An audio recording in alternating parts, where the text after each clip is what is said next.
All right, folks. We all know that one of the most common mishaps in hunting is damage to your rifle scope.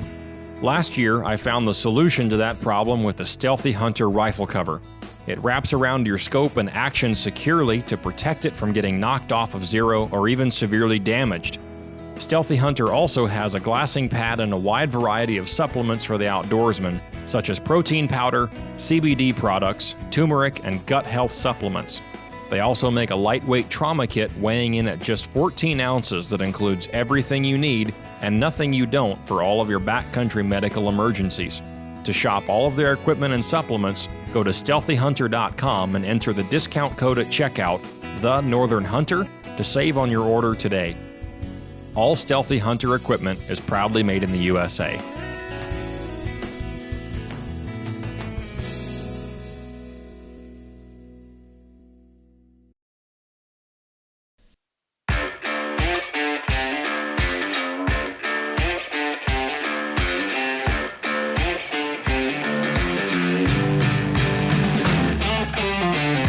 You're listening to the Northern Hunter Podcast, home of all things hunting, fishing, and outdoors in Alaska.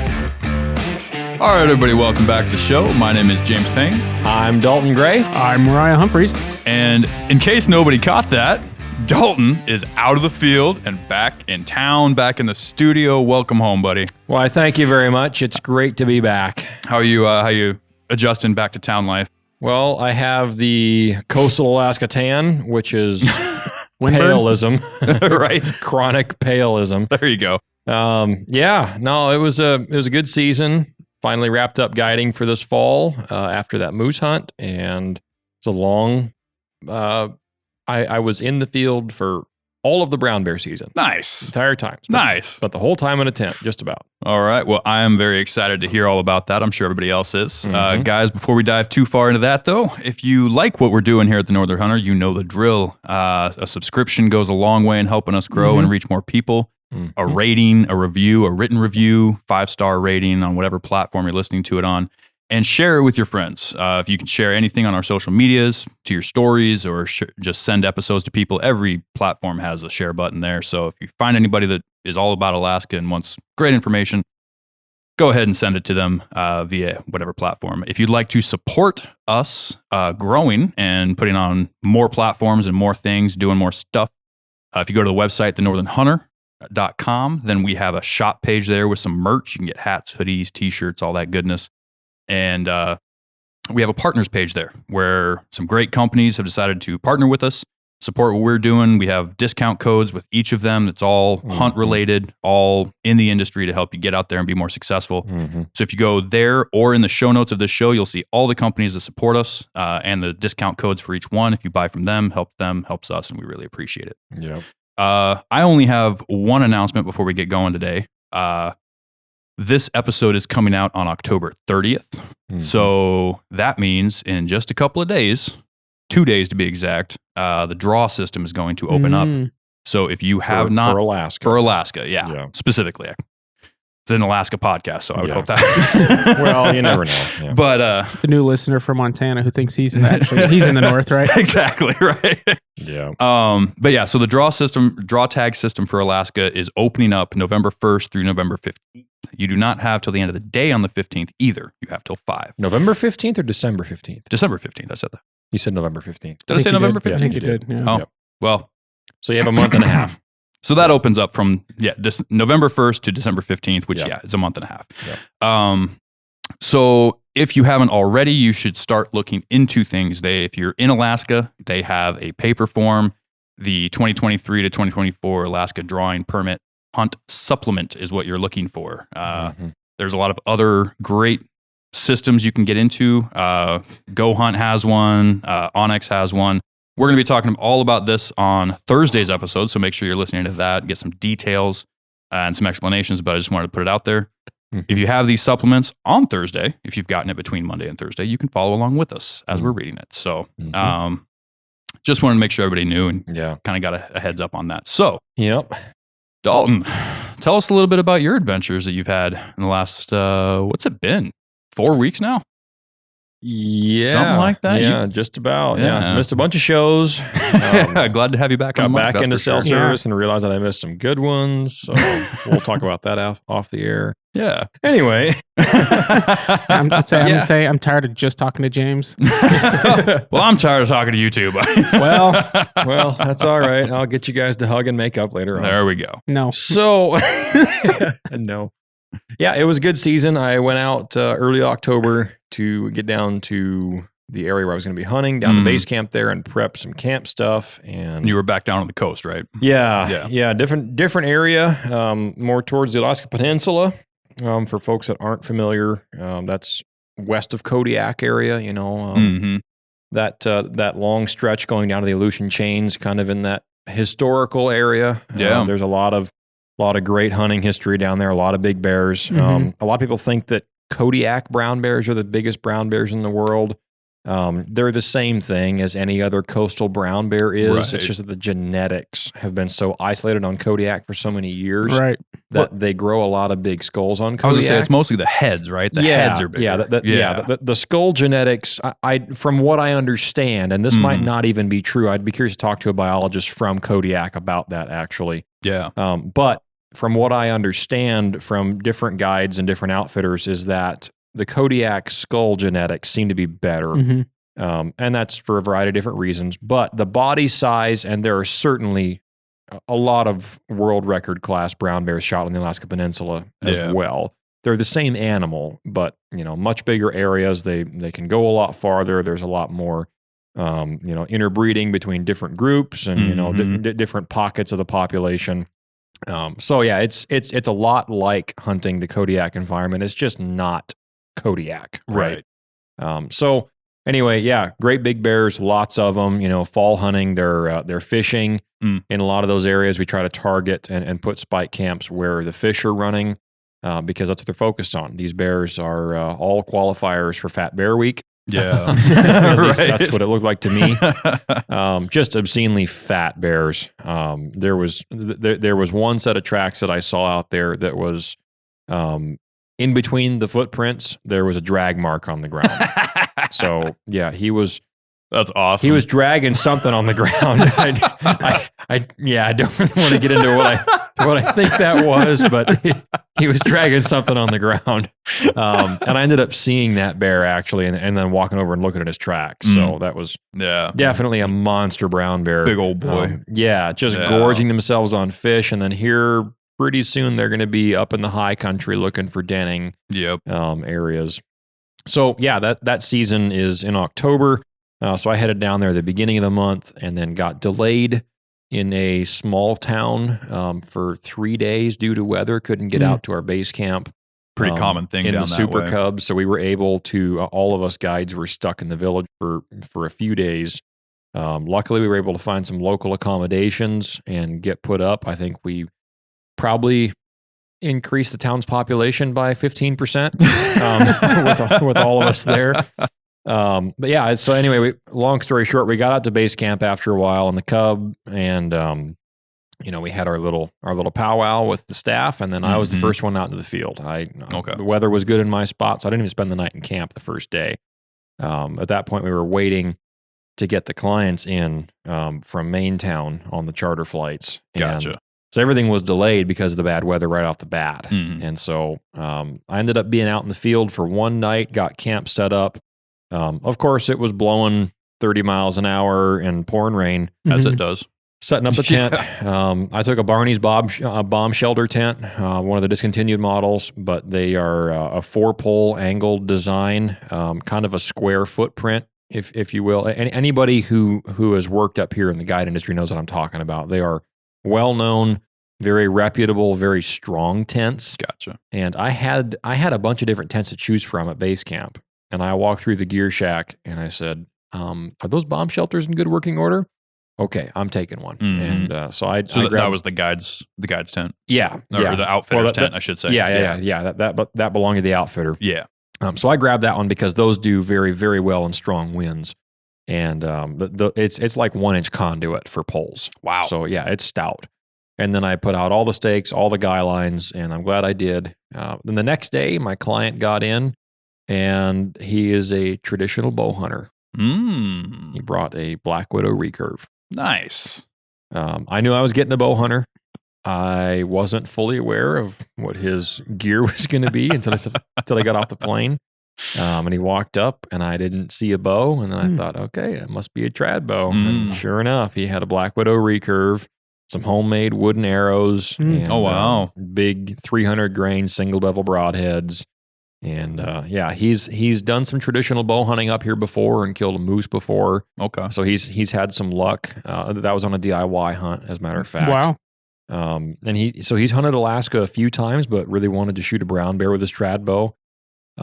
We had our conversation the day that he got in. We weren't hunting that night, just getting stuff set up, going through his gear and kind of going over the hunt plan. And he said, my main goal is just to get a good opportunity. He said, I don't expect to shoot one. I just really want a good opportunity. And that's really what I'm here for. That's the right mindset to have. Yeah, especially with a trad bow. Right. A guy with a rifle is going to have different expectations. Yeah. Several of the other gun hunters were looking for 10 foot or bust. They were experienced bear hunters. They'd been up here before. A couple of them even hunted with that outfit before in years past. And so they had, definitely a little higher bar for what they were looking for. And that's fine too. I don't have any problem either way. I've had hunters go both ways. But this guy, he was, and traditional bow hunters tend to be more like this anyway, because they understand that they don't get as many opportunities. Right. Because your normal effective shooting range that most trad bow guys want to shoot is 20, 25 yards. Yeah. Which is pretty tough to do in Alaska. Right. I mean, really anywhere for that matter, but especially in Alaska, there's a lot of brush. There's a lot of loud country that you can't really stalk a bear in the stick grass up on the side of the hill. You're just not going to get 20 yards from a brown bear. Right. Or a moose for that matter, in the stick grass and like the salmon berries and the alder brush. You number one, you can't even see them when you're that close to them anyway. You've got to be above them. And sometimes you can get lucky, but for the most part, you're going to be hunting them on the salmon streams and on the rivers and on the beaches when they're traveling looking for fish.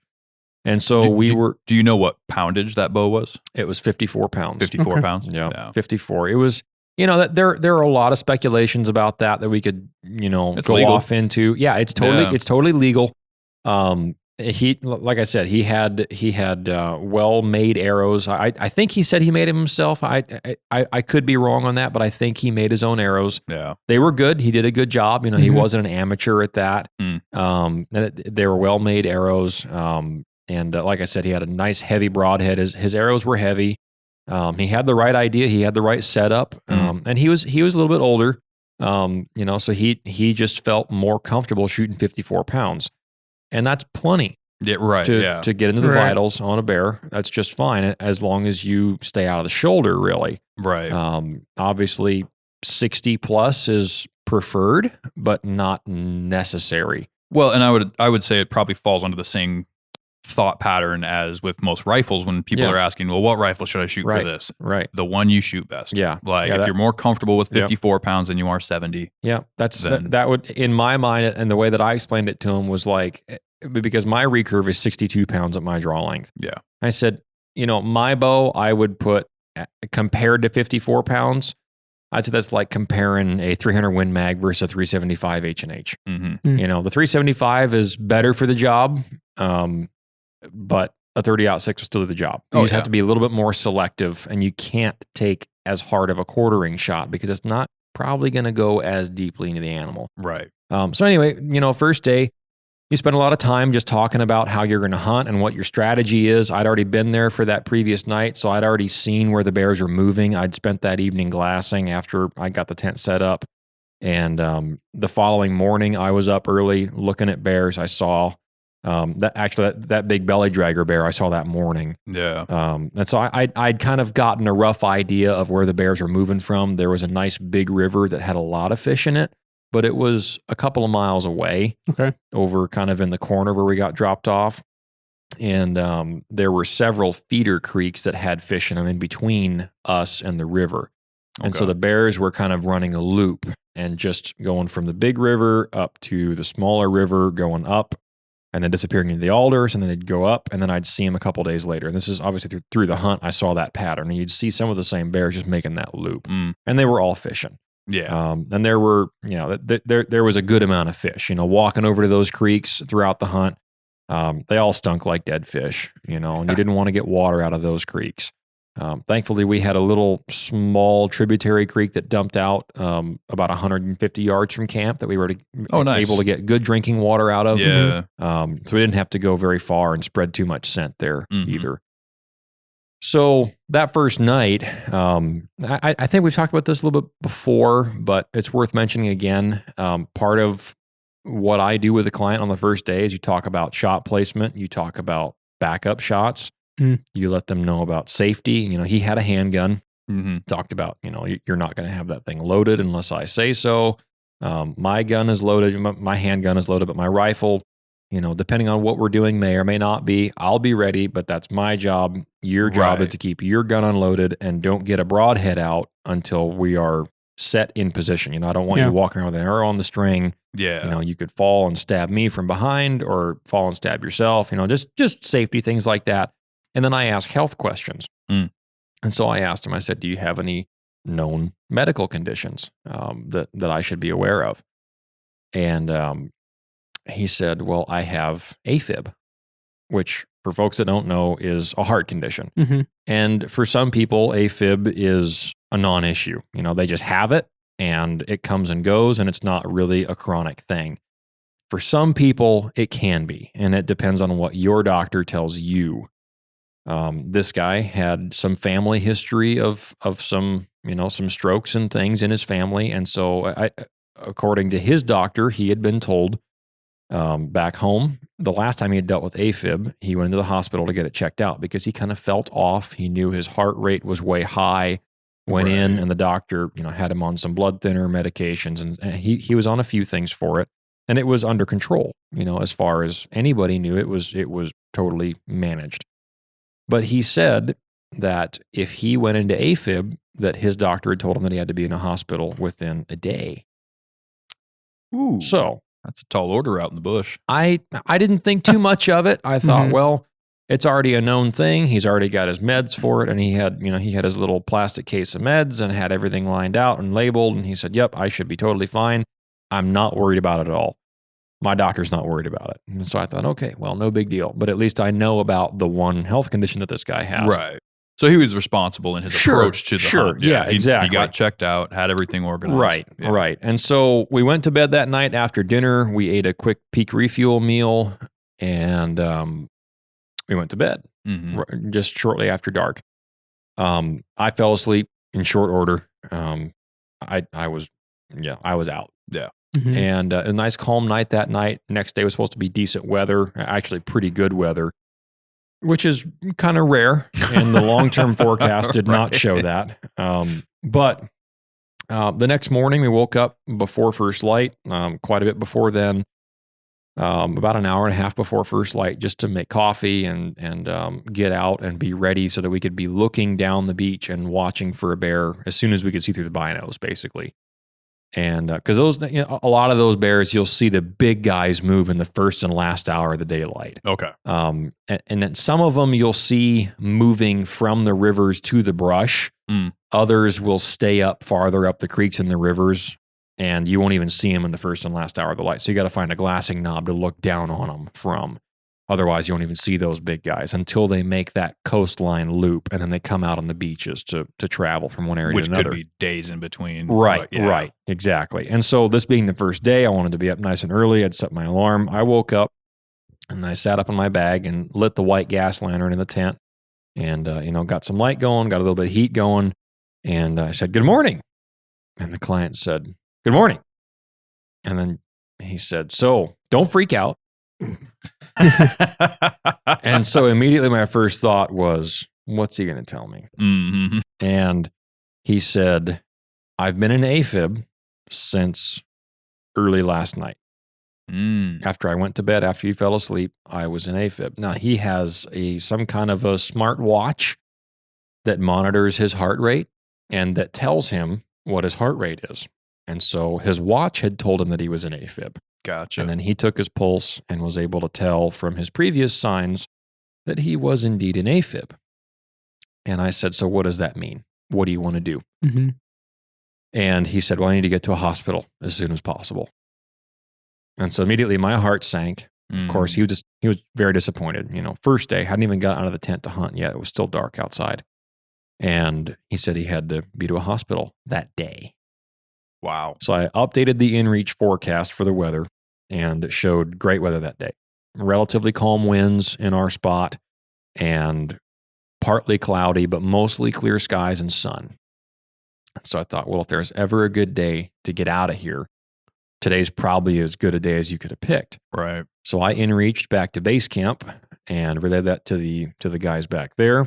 And the pilot responded to me and said, there's fog to the ground. Can't get out. So our original plan of getting the Super Cub in there to grab him and his gear, take him back to where a charter flight could come get him from Anchorage, and then get him back to Anchorage to go to the hospital was out the window. Right. Mm-hmm. And so I said, what are my options? To the client, I said, can we wait until this fog might lift? Because it could lift by noon. It could lift by 3 o'clock, or it could sit there all day. Yeah. Because you never really know. The base camp is far enough away and it's in the mountains. And so your weather can be one thing at our spike camp and a totally different set of conditions over there. And it oftentimes was completely opposite weather. And so the pilot said, or the owner said, that's your call. Yeah. That this is not something that we can determine. You're there with him. This is your decision. So talk to him. And so I did, and we hashed it out. And I said, well, is it bad enough that if you don't get out today, you're concerned about it? And he said, yes. I said, okay, well, this is a medical emergency. So I quickly texted my wife and said, relay this to my emergency contacts that will get a call from Garmin. I said, I'm going to activate my SOS. I said, I'm okay. The client's okay for now, but we have a condition, just to let her know so that she doesn't think that we got, had a bear in the tent or something. Freaking out and all right. that. Yeah. So I hit the SOS on my Garmin InReach and proceeded to initiate that SOS response. So the response center, I believe, is in Texas. Okay. For Garmin, and that's kind of their, dispatch, if you will. They responded right away. We've received your SOS. We have your location. What's your emergency? And so I broke it down for them. They said, okay, we are relaying this information to the troopers in Fairbanks. And I responded immediately and said, Fairbanks is hours away at best. Right. Mm-hmm. With a plane. You need to relay this to Anchorage or to Kodiak Coast Guard. Right. Because they're the ones that are going to get a helicopter in here.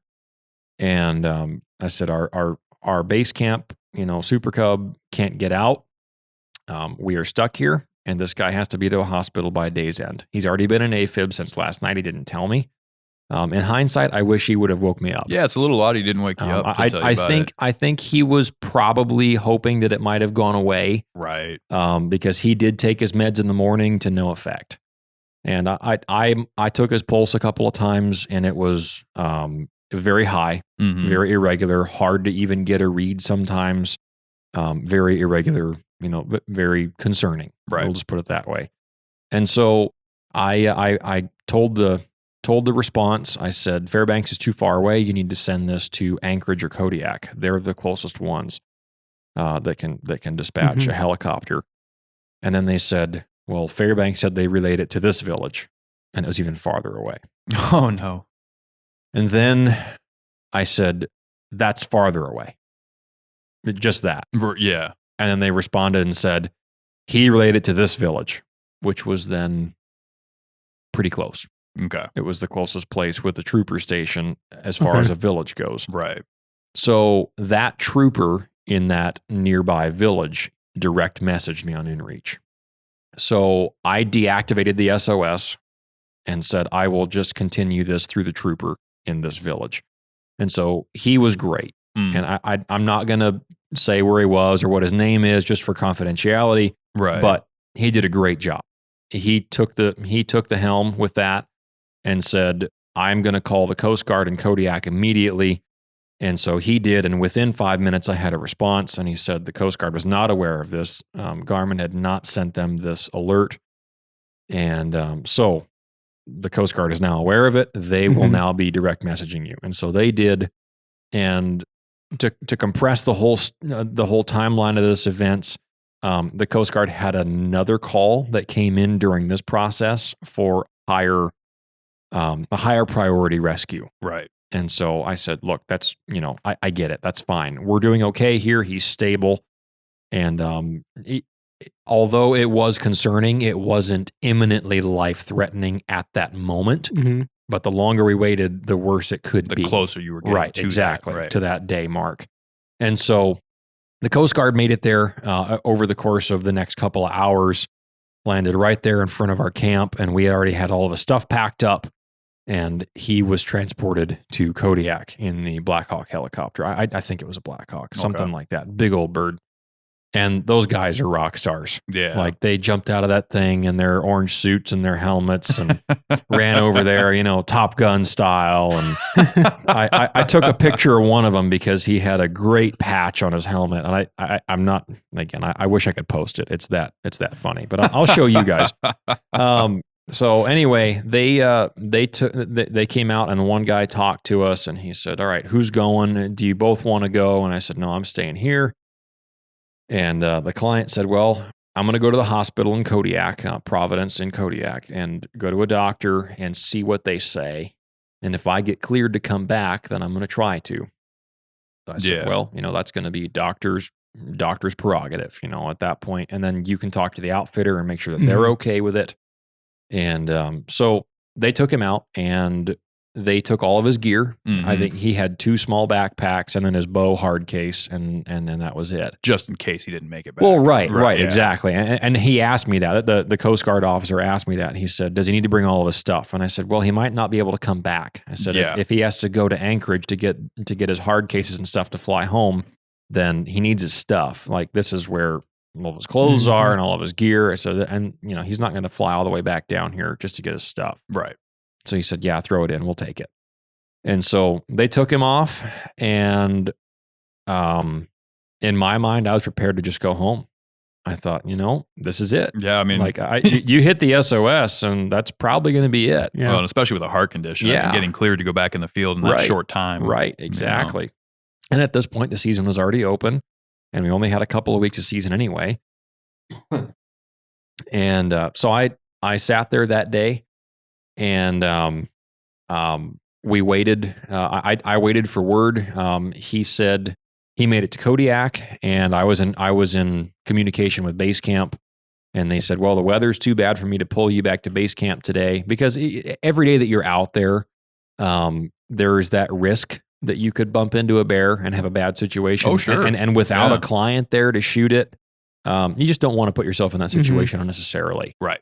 So, I ended up sitting there for 4 days, I think, and he ended up getting cleared to come back. Oh, awesome. So he was able to get a charter flight, and then he flew right back to the spike camp. Awesome. I think there's 2 good lessons from that part of your story. One would be, obviously, be aware of everything that you have medically going on. Yeah. I mean, realistically, sure. You don't, he sounded like he did a good job prepping ahead of time, making sure he had doctor's clearances and all his meds and everything. Yeah, and when something did hit the fan, and he did have an incident, I think he made the right call going to get checked out. There's certain things as men, we just like to tough things out, just push a little harder. Yeah. Just put your head down, shoulders back, go to work. Yeah. With medical stuff like that, it can be detrimental. Yeah. You can only take so many risks. The other point about that, and I've luckily never had to hit the SOS button yet. Yeah, that was my first time too. But First time on I've purpose. heard a lot of people talk about the complications when you hit that SOS button. It's not always just push it and forget about it. You've got to communicate with them. You've got to tell them what's going on. Sometimes they'll dispatch to the wrong place. Like you said, they're not in Alaska, so they don't always know exactly where things are, what the closest place is. They try to do their best. And for the most part, I mean, I've heard a lot of SOS stories. And a lot of times they do really well. Yeah. But there is always that chance that you'll kind of get the runaround like that. So, I mean, You have to if you end up know- in a situation, be prepared Yeah. to explain what's going on Yes. and still be Yeah. conscious and Yeah. communicating. Yeah, exactly. I was very aware that Kodiak was the best quick option. Yeah. Mhm. I knew Yeah. that going into it, and anywhere I'm hunting, I know where to tell dispatch to relay that message to. Yep. Like if you're in the Brooks Range, you need to be talking to Fairbanks. Yeah. You don't need to be talking to Anchorage. Talk to Fairbanks, because Yeah. then they're going to relay it to either Eielson or Greeley or wherever.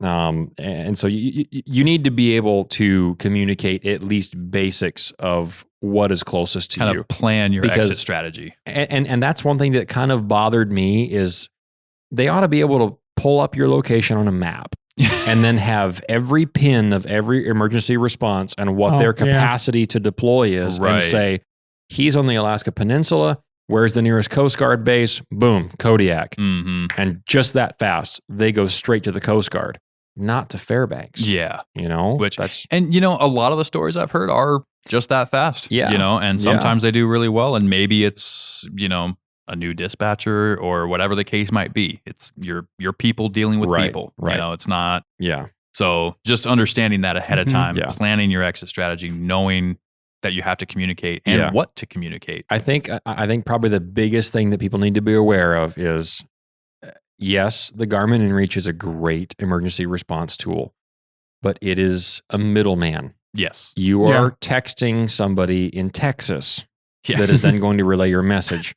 That whole process, albeit with without the miscommunications and going kind of a roundabout way to get to that more localized area village to then go to Kodiak Coast Guard, Mhm. even without that runaround of communication, it still would have taken over a couple hours for them to get there.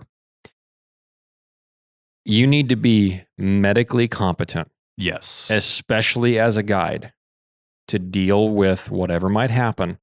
Because had he run a broadhead through his arm, or had a gun gone off and shot Mhm. somebody, Yeah. sure, we might have gotten a little more prioritized over the other call that came in, but you're still looking at about an hour and a half to 2.5 Oh, hours. yeah. Which if you hit anything Yeah. vital in your body, You are in is- trouble. Yeah. That's a Yeah. long time Yeah. to keep somebody alive that's chronically bleeding out of a Right. major an artery. or anything like that. Major thing. You need Right. to be competent. And that ran through my mind when I was sitting there waiting and responding with these guys is, man, this really could be a lot worse. Mhm. And you need to be medically competent, especially guiding, to take care of that. And, years ago, right as I was graduating high school, I actually got my EMT1 license and my national licensing for that. I was planning on doing some volunteer work at some point, and I did a little Yep. bit here and there, but I mainly wanted to do the EMT work and just take the class and get that certification. I don't keep the license current. It's expired, but it's good knowledge to just go through. I was going to say you have that base knowledge. Though. Yeah, exactly. And so you just learn that, and then you are more prepared than probably most other guys out there. Yeah. And even if you're not guiding, it's good thing. It's just great stuff to know. It Well, really is. There's that. And then in almost every decent sized population region, be it a larger town or big city, small city, whatever it might be, there's almost always an option to go to some sort of wilderness first aid Yes. class, whether it's through Fish and Game or whether it's through a nonprofit or whatever it might be. Mhm. Doing that and having that training is Yes. awesome. And, we tell everybody an InReach, like you said, is a great tool. It does not replace your trauma kit. It does not replace medical preparedness. Having a trauma kit, we'll just plug Stealthy Hunter. If you go to Stealthy Right. Hunter, he has the backcountry trauma kit, which is Mhm. one of the best put together ones I've seen on the market. Yeah. Period. It's lightweight, but it has everything you need in it, including like a tourniquet just in case you do hit something major, Mhm. Yeah. large bandages, Yeah. things to stitch yourself up with, things to sterilize, things to clean out large Yeah. wounds. Yeah. It's got the syringe in there. Great trauma kit to go buy. Yeah. We also have a discount code with the Northern Hunter. But never let your InReach boost your confidence so Yeah. much Yeah. that you put yourself in a horrible situation. So Right. let's take a break real quick, Mo, and I want to hear about how the actual hunt went. Yeah. All right, folks. We all know that one of the most common mishaps in hunting is damage to your rifle scope. Last year, I found the solution to that problem with the Stealthy Hunter rifle cover. It wraps around your scope and actions securely to protect it from getting knocked off of zero or even severely damaged. Stealthy Hunter also has a glassing pad and a wide variety of supplements for the outdoorsman, such as protein powder, CBD products, turmeric, and gut health supplements. They also make a lightweight trauma kit weighing in at just 14 ounces that includes everything you need and nothing you don't for all of your backcountry medical emergencies. To shop all of their equipment and supplements, go to StealthyHunter.com and enter the discount code at checkout, The Northern Hunter, to save on your order today. All Stealthy Hunter equipment is proudly made in the USA.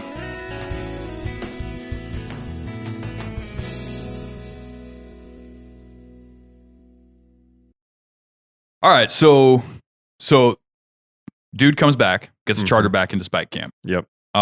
Before we get too far into what you guys did personally, go into some of the hunting tactic differences between spring and fall, because you do a lot of spring guiding, have for several years now. Yeah.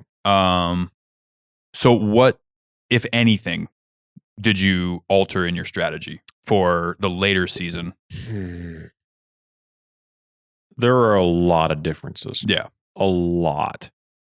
But the one thing that you'll find with any brown bear hunting is there's a whole lot of sit and wait. Yeah. Spring or fall.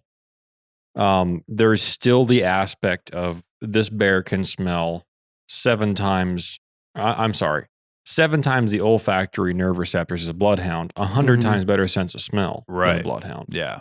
It's believed insane amount of smell. It's believed that the bear kingdom has the greatest sense of smell in all the world. I'd believe it.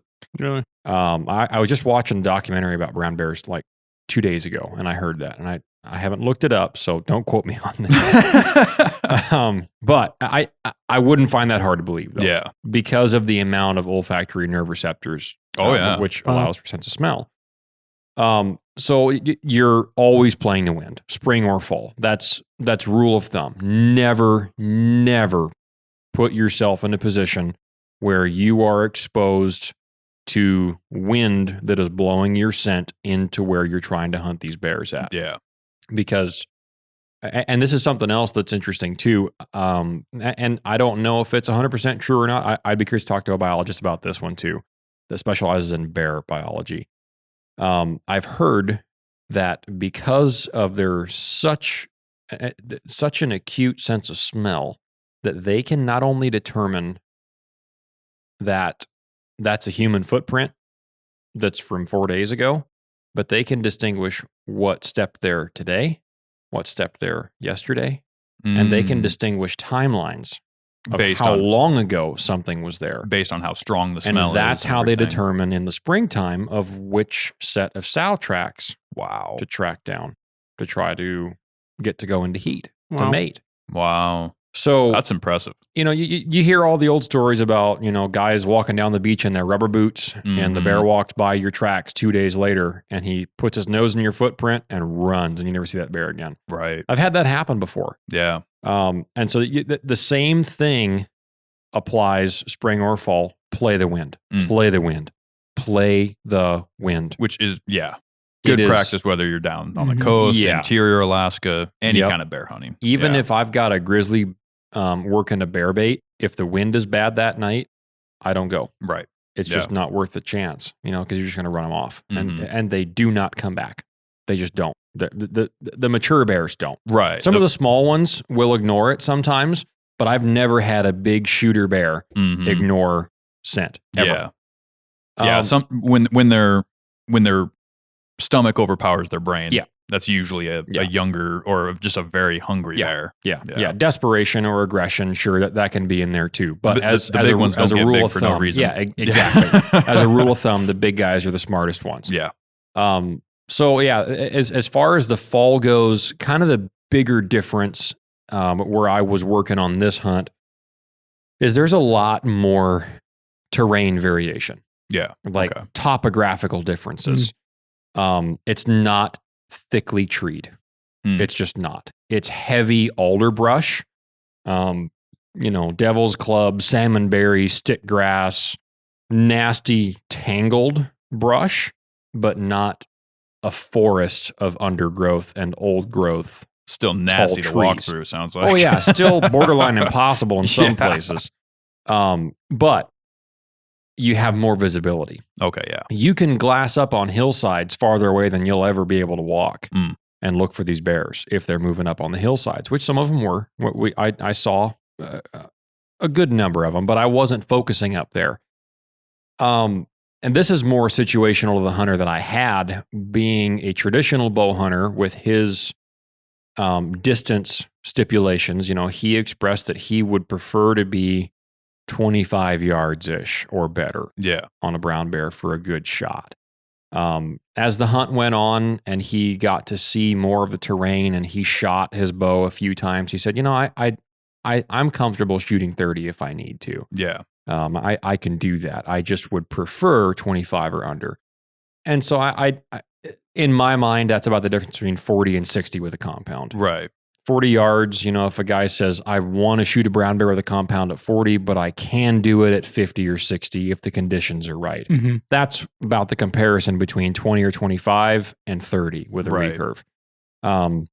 And so, and I'd seen him shoot. He had shot some practice arrows into the grass bank right in front of the tent several times. He was a good shot. He was putting his arrows right next to each other at 20, 25 yards. I thought, man, this guy's going to have no problem shooting a bear if we can get close enough. Mm-hmm. So one of the more advantageous things that you have on the peninsula versus where I've guided in the springtime a lot is you have more glassing knobs available. Yeah. So it's more conducive to the long, slow days of just picking through the bears from a glassing knob.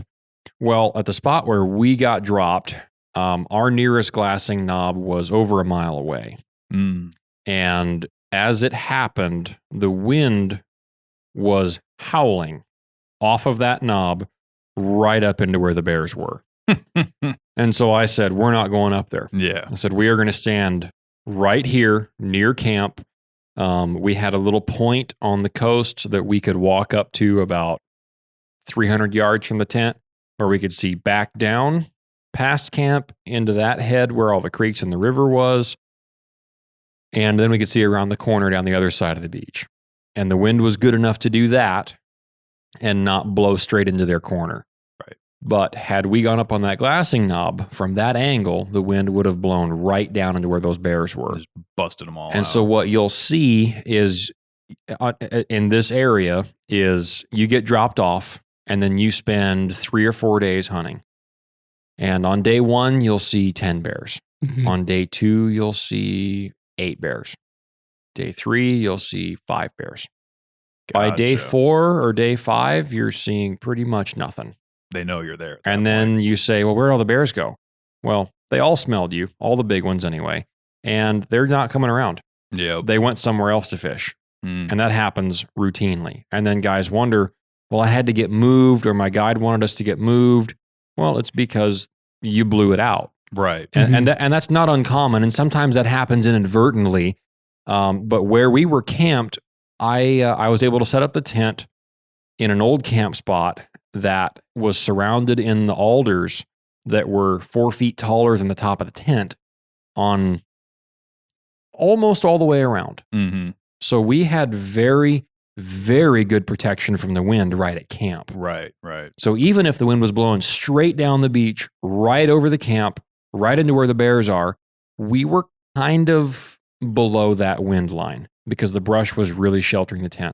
We had some days of 70-mile-an-hour winds, and the tent barely even shook. Yeah, that's good. You'd Sounds walk nice. 40 yards out to the beach, and you could literally lean forward, and the wind would keep you upright. You couldn't fall on your face. Yeah. You'd walk back to the tent and take all your layers off because it was stagnant and warm. Mm-hmm. So it was a great camp spot. Yeah. And so we were able to pretty much play the wind and just stay close to camp and just glass from the bottom.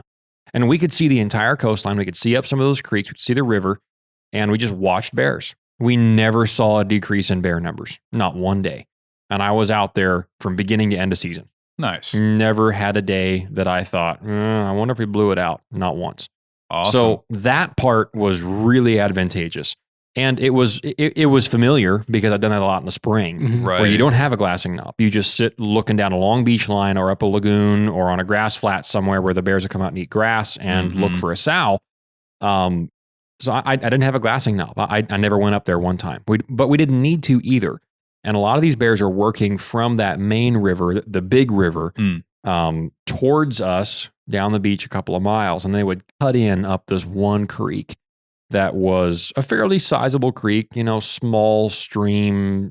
I'm sorry, big stream, bigger than a slough, but smaller than most rivers type of a thing. Right. And you could tell that earlier in the fall, that creek would be probably 5 to 6 feet deep at its deepest point, which holds a lot of fish. Yeah. And there were bear beds stomped in and bear trails all along that creek that you could see. Yeah. But we couldn't go over there most days because the wind would have been bad had we left camp and gone towards them. Yeah. So we spent a lot of days just observing and watching bears and waiting for one to come up past that corner and then cut up towards us, which there were a lot of tracks right in front of camp where we got dropped off. So I knew that at some point, some of these bears were walking up right in front of the tent. Do they seem to be more patternable?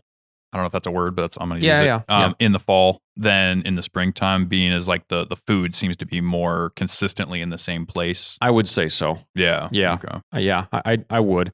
The experience that I do have hunting brown bears in the fall, which is several different times, has been easier to predict where you're going to see them. Yep. And that's just a food source thing. In the springtime, you'll see them on the beach grass, but and there are certainly areas in the spring where historically we know where they hang out, we know where they rut, where they're chasing sows, and where they go when they get a sow to stay away from the main areas of travel, because the big boars will take a sow into a secluded area off the beach somewhere, right, into some little back eddy lagoon or some back river with a nice big grass bank that's just kind of sheltered and quiet and away from things, back into a little cove somewhere. The honeymoon area. Sure. And so there are definitely ways to pattern them in the spring too, but they move a lot more in the spring. Yeah. They're just cruising, because they're driven by the rut. In the fall, they don't care about that. Mm-hmm. There are bears walking by each other on the beach. Hey, Joe, right? Going to the fish market, and they just walk right by each other. It's all about the calories. Yeah, they're just focused on exactly. food. And there are footprints inside of footprints of bear tracks on that beach. Yeah. And so day one, we saw, oh boy, somewhere around a dozen bears, several big ones, but again, far away, and a bunch of them were walking away. So we seem to see a lot of the biggest boars in the morning. That was kind of a common theme throughout the entire hunt, really, that I noticed, which seems to be kind of the opposite in most of the areas that I hunt in the spring. Usually we're killing them late, right, late at night. So that was interesting. So every day began with get up well before dark, fire up the MSR stove, make a few cups of coffee, go to the latrine, do your business, and just get everything in the morning done and out of the way, so that as soon as you had shooting light, you already had your bag packed, you already had your bow, your gun ready. We were ready to run as soon as we had shooting light, pretty much every day. And we ended up seeing most of the big bears in that first hour to hour and a half in the morning. Okay. And a lot of those big bears were coming out of the river area of fishing and then headed for the brush somewhere. And that's a pretty common theme in the fall with those big brown bears. The big mature ones, they're very nocturnal. They'll fish a lot in the evening at night. And then as soon as it gets daylight, they'll head for cover. Right. And then sometimes throughout the day, you'll catch them making a quick path back to the river. They'll run over, catch fish, go back in the brush. And they'll just do that back and forth. They don't spend a lot of time out in the open. And those bears are pretty tough to get on, especially inside 25 yards of the bow. Yeah, I can imagine. So day 2 comes around. We had pretty good weather. The wind was a crosswind by camp, and a big bear stepped out of that creek and came our way. And I looked at it through the binos, and this is in the last half hour of daylight. And it was a 9-foot plus bear. And he was walking up towards us, and he didn't cut it on any of the other bear trails where the rest of them had been going. Right. And I said, this bear is going to walk right by us at camp. And so we had a little gravel bank with some nice tall green grass on it that we got on the other side of. And he was walking about 15 yards down, paralleling that grass bank. And he was, 300, 200, 100 yards. And so we were in position. We were on our knees. And I was off to one side of the client. We were hunkered down low, using the grass and that berm as our cover. But I knew that bear was walking in our footprints, which I thought was interesting because he walked right by our tracks going to the watering creek. Mm-hmm. And he was walking right in our footprints. Did he seem to notice them or just He walking? stopped and sniffed them for a minute. And then he quickly started to pick up his pace like he was trying to walk away from that. Gotcha. Not realizing he was walking closer to where we were. Yeah. And again, the wind was a crosswind. So it was not ideal for him to be smelling camp. He couldn't smell camp. He couldn't smell us. Obviously, it was going perpendicular to us and the bear. Right. So it was great. So he just caught a scent trail and guessed. Yeah, exactly. Yeah. So he just kept coming the way he wanted to go. Right. And I told him, I said, this bear is going to stay on the beach on the downhill side of the grass, and he's going to walk by us at about 15 yards. And then the bear started to veer up more towards the grass once he got inside 100 yards. And I thought, oh boy, now this thing is going to walk right towards us, and he's going to be straight on at us.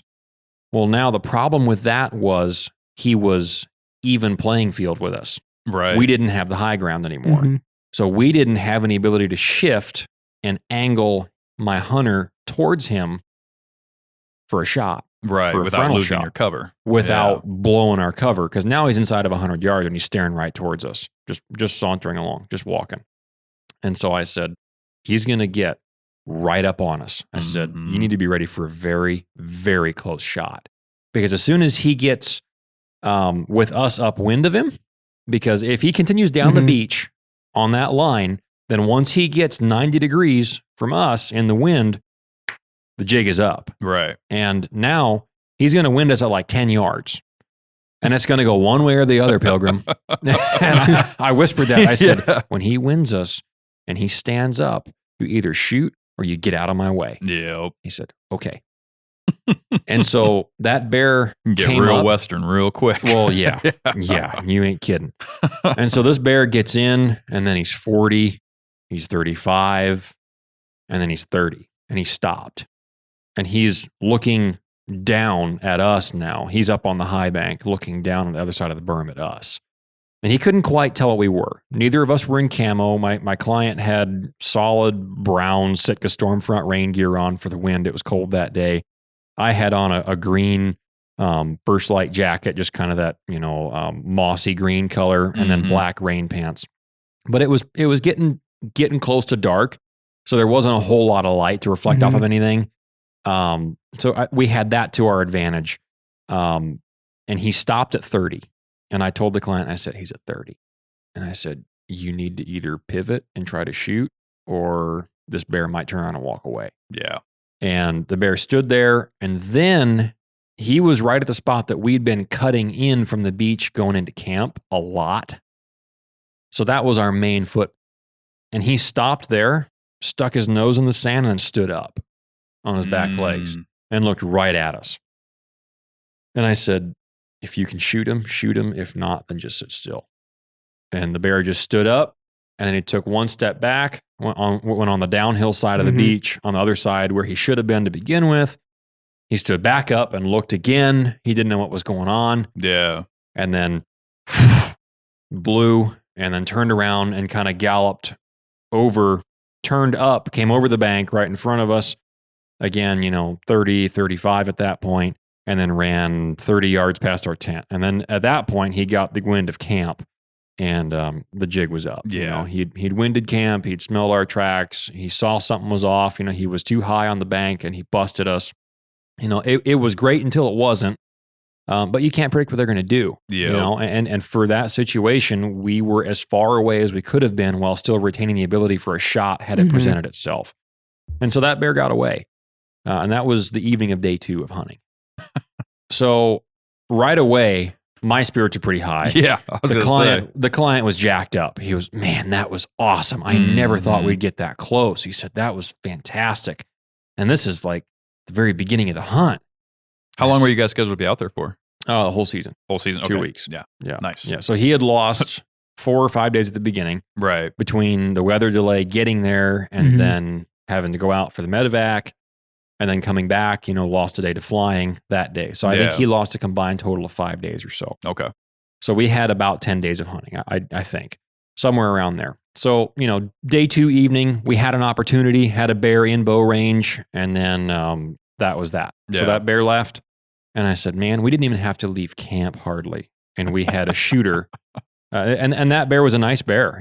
Even if I would have had a client with a rifle, I would have told him, that's not a bear I'd pass. Right. Even on day 2 with a gun, as long as he wasn't looking for that magic 10-foot number, he was probably low 9s, could have been 9.5. One of those things where if he's 9 foot, he's 9.5. But nice bear, big filled out body, big head.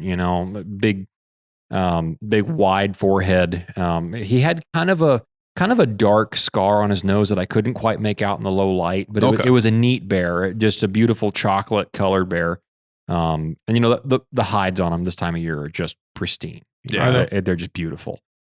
And so we went to bed, with good spirits that night. We walked back to the camp and made some dinner and talked it over. And okay, what did we do wrong? Did we make any bad mistakes there? Could we have done anything differently? And the answer was no. We analyzed that thing 6 ways till Sunday and said, you know what? We did everything we could have done. We had the wind good.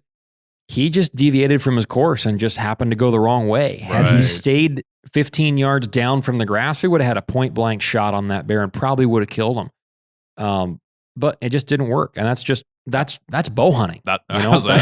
That's what you sign up for when you bring a bow, period. But especially a traditional bow, where you're limiting yourself to maximum 30 yards. So a couple more days went by. We got some seriously bad weather. Really overall in the hunt, as far as the weather went, we got a lot of wind. We got some really cold days. It got cold enough that it was freezing the salt water back up in some of the sloughs. Oh, wow. That would be, 2 feet deep at high tide. Yeah. And then it would go down, but all that salt water would still sit there. That'd all be frozen solid enough to walk on by the morning. That's pretty cold. Like you wouldn't even sink into the mud. And that's salt water. So yeah, all of our Nalgene's had a bunch of ice in them every morning, and my 6-liter MSR dromedary big bladder thing was half frozen one morning.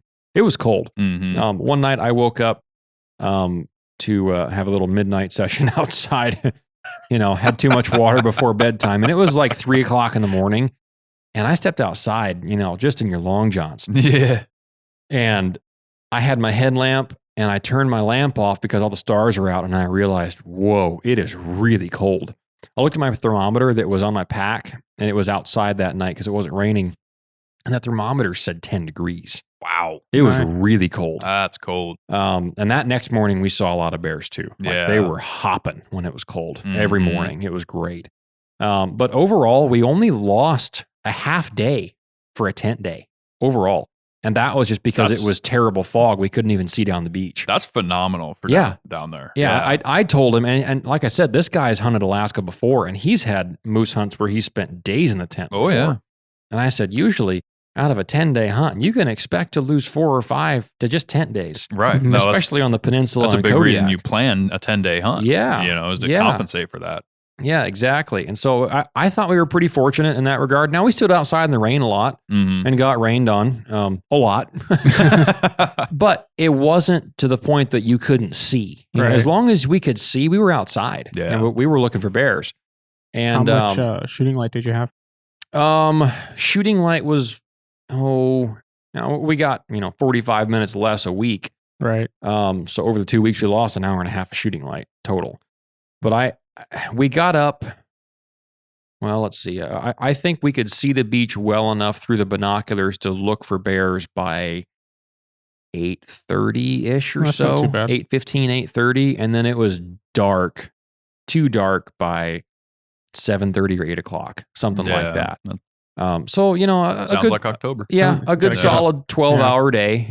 It wasn't bad, but it's definitely not springtime where you've got daylight from 3:30 a.m. till midnight. Right. And that makes for some tired people, man. That is, man, yeah, you just want to come home and hibernate when you get home after spring bear. But then you can't because the sun's out and you want to do things. Right. And even on some of these 12-hour days, the middle of the day, like I noticed a severe drop off in activity between the hours of 11 and 3 o'clock. Okay. Yeah. Now, we didn't stay in the tent, for 4 hours a day, but we definitely took some naps, through the day. We were close to the tents most of the time, or to the tent, to the camp. And so we were able to just glass in the good hours of the morning and the midday and go back, make a brunch, eat a meal. And then I'd make a cup of coffee and then we'd, maybe catch probably an hour or so. And that wasn't every day either, on some of the days where it was really pouring down rain, come back, hang up your rain gear in the tent, turn the lantern on, get some heat going, take a little nap, and then go back at it for the evening. Right. Bears are kind of fair weather giants. Yeah. I did notice a lot more of them out in the rain in the fall than I normally do in the spring. And obviously the bears still have to move when it's raining or else they'd die of starvation down there. Right. At some point they have to eat in the rain. Not like bears up here where if it's raining, you don't see anything. Good luck. Usually. Yeah. Right. But down there, even on this hunt, I didn't see probably more than 5 bears total when it was pouring down During rain and foggy. rain. Really? Yeah. If it was really bad and stormy, we just didn't see them. Now, that's not to say they weren't moving, but they could have been more sheltered areas. Correct. Where they were closer to the brush, where Moving they could somewhere else. bed down, go grab a fish, then go lay back down and eat it out of the weather. So when it was partly foggy and really blowing rain and wind, we just didn't see that many bears. But we still tried, and we saw a few. It was worthwhile. So then pretty much just skip forward. We had a few stalks through the middle of the hunt.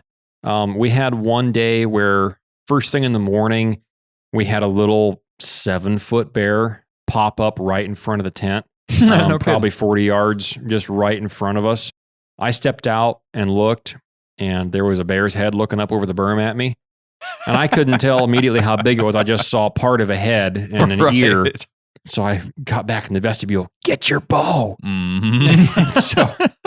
And so we looked out at it, and then the bear stood up and got up on the berm, and I said, oh, no. Yeah. He's got more hump than he does shoulders. And I think it was a little sow. But we went down to the point that morning to glass after we looked from the tent for a few minutes.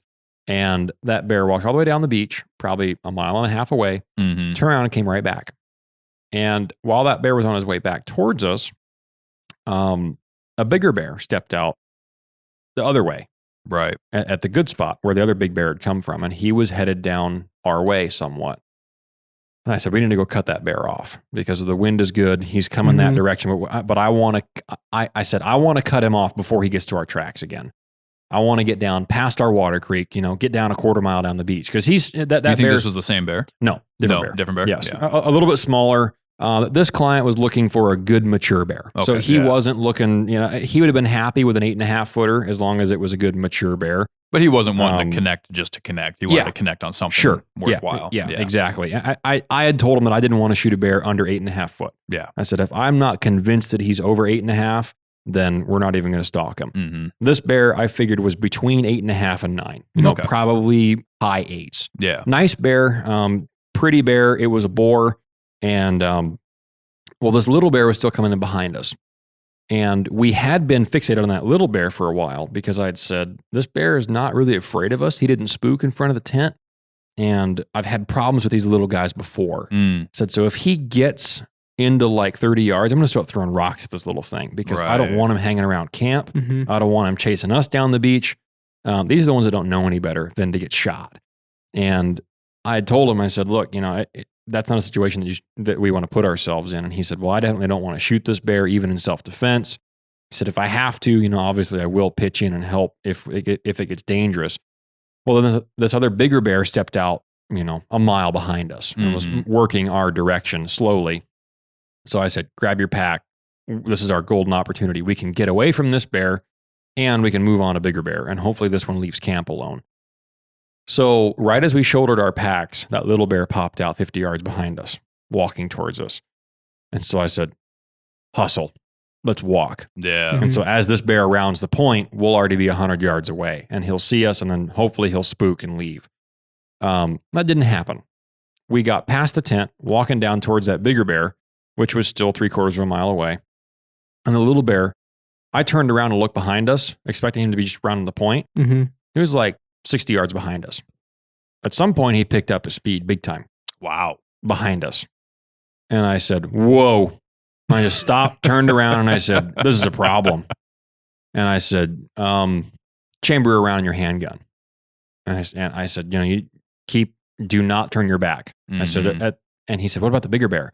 And I said, I don't care. Yeah. This thing is a problem, and we need to fix this problem before we go deal with that one. And so that bear walked to like 40 yards of us and never spooked, never stopped walking, just would look at us and just keep walking, just look at us and keep walking. It never really gave any sign of aggression or trepidation. Just kind of not didn't one care. way or the other, just did not care. Yeah. And that doesn't usually set well, Right. because at some point they get bold. Mm-hmm. And so that bear cut out on the low tide flat below us. Instead of going up into the brush, he cut out in the low tide flat and headed towards the other bear. Great.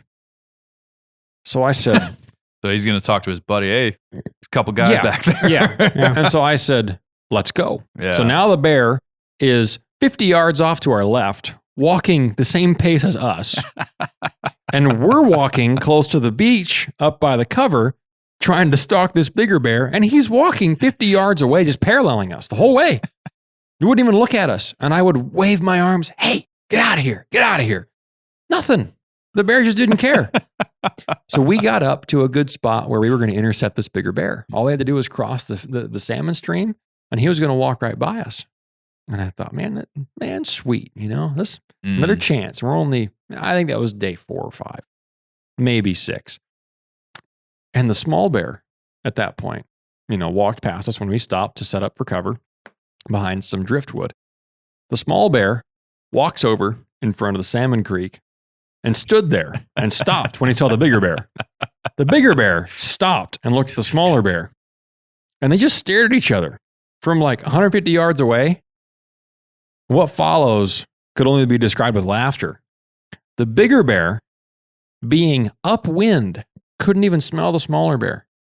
Stared at him for like a minute and a half. Both of them just locked on. The bigger bear blew and ran off. Oh, no. Yeah. And that bear was just starting to get close to us. So yeah, you talk about a big chicken bear. Scare this little dinky 7-foot sow, and 7 foot is a stretch. My hand was way bigger than her track. This was a little bear. Probably that spring's kickoff. And that little bear ran off that bigger bear. And I thought, you got to be kidding me. Like, this is an adult brown bear that could kick this thing's butt in a fight. What's this thing's problem? Well, the next day we got another stalk in the exact same spot. Another bear did the exact same thing, crossed that creek and came over around that corner. We came into a good spot, got into about 90 yards of it, and it just walked the wrong way. At that point, it stopped and turned up the creek and just walked out of our lives forever. We couldn't get any closer on a stalk because of the wind at that point. Right. We couldn't risk that. So that one just walked away.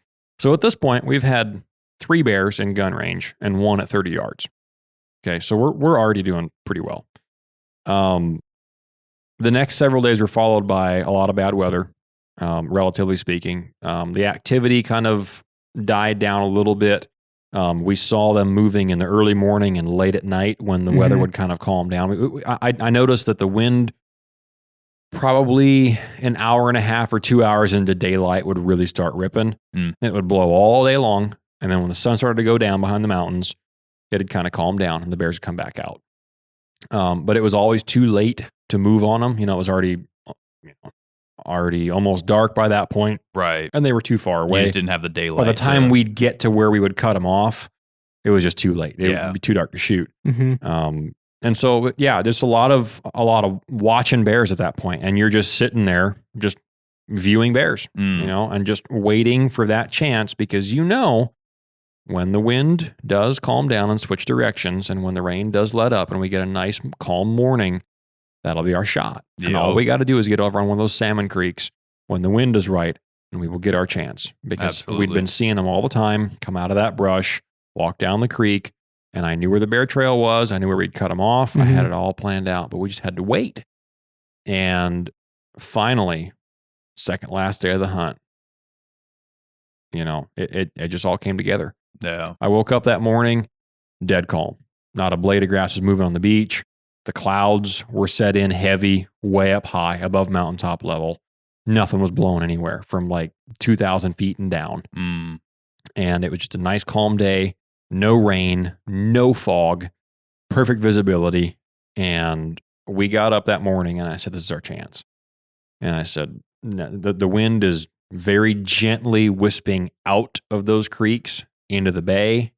We've got a perfect wind to go over there and sit at first light at the mouth of that creek and be in position to not cut one off, but to move in on one. Right. On the bear trail, on the river, and make a stalk, and not just try to cut one off. A real stalk, yeah. Right.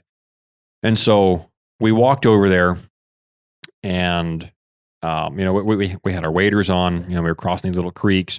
They all stunk terrible like fish. And we get up to the big creek, and we set our packs down. I said, we're going to glass from right here. And we could see right up this creek. It was right in front of us. And it looked like the African grass plains. Like that's what I kept picturing in my mind. You could just hear David Attenborough, just the brown bear. That's all I could picture. And that was kind of the running joke the whole time. Like, man, this is just looks like Africa lion country. Wow. Because the brown grass, it was all dead up in that flat, all surrounding that creek. And it was probably 2.5 feet tall, most places. Okay, yeah. Some places much taller. But there's a lot of cuts and washouts in there. So these bears, you'd see one move and then he would disappear and then he'd come back up. Yeah. And a lot of times you'd just see the hump and the top of the head moving. And like a shark fin. It was just great. Oh man, it's just an absolute gas. So I kid you not, we set our packs down and I'm looking down the beach to the river where they'd been coming up the straight stretch, and I'm looking up the creek and I'm just doing a quick pano with the binos, and I said, bear. He goes, really? I said, yep, get down. The bear's 250 yards away. And he's right on the edge of the alder brush. He was leaving the creek and headed for the brush, which is what those big ones had been doing, where we could see them doing that from camp, but we'd never been able to be inside a quarter mile, like in their kitchen, to make a move on them. And so I said, grab your bow. I grabbed my rifle. We went and crossed the creek, probably cut off 80 yards or so, maybe 100 yards.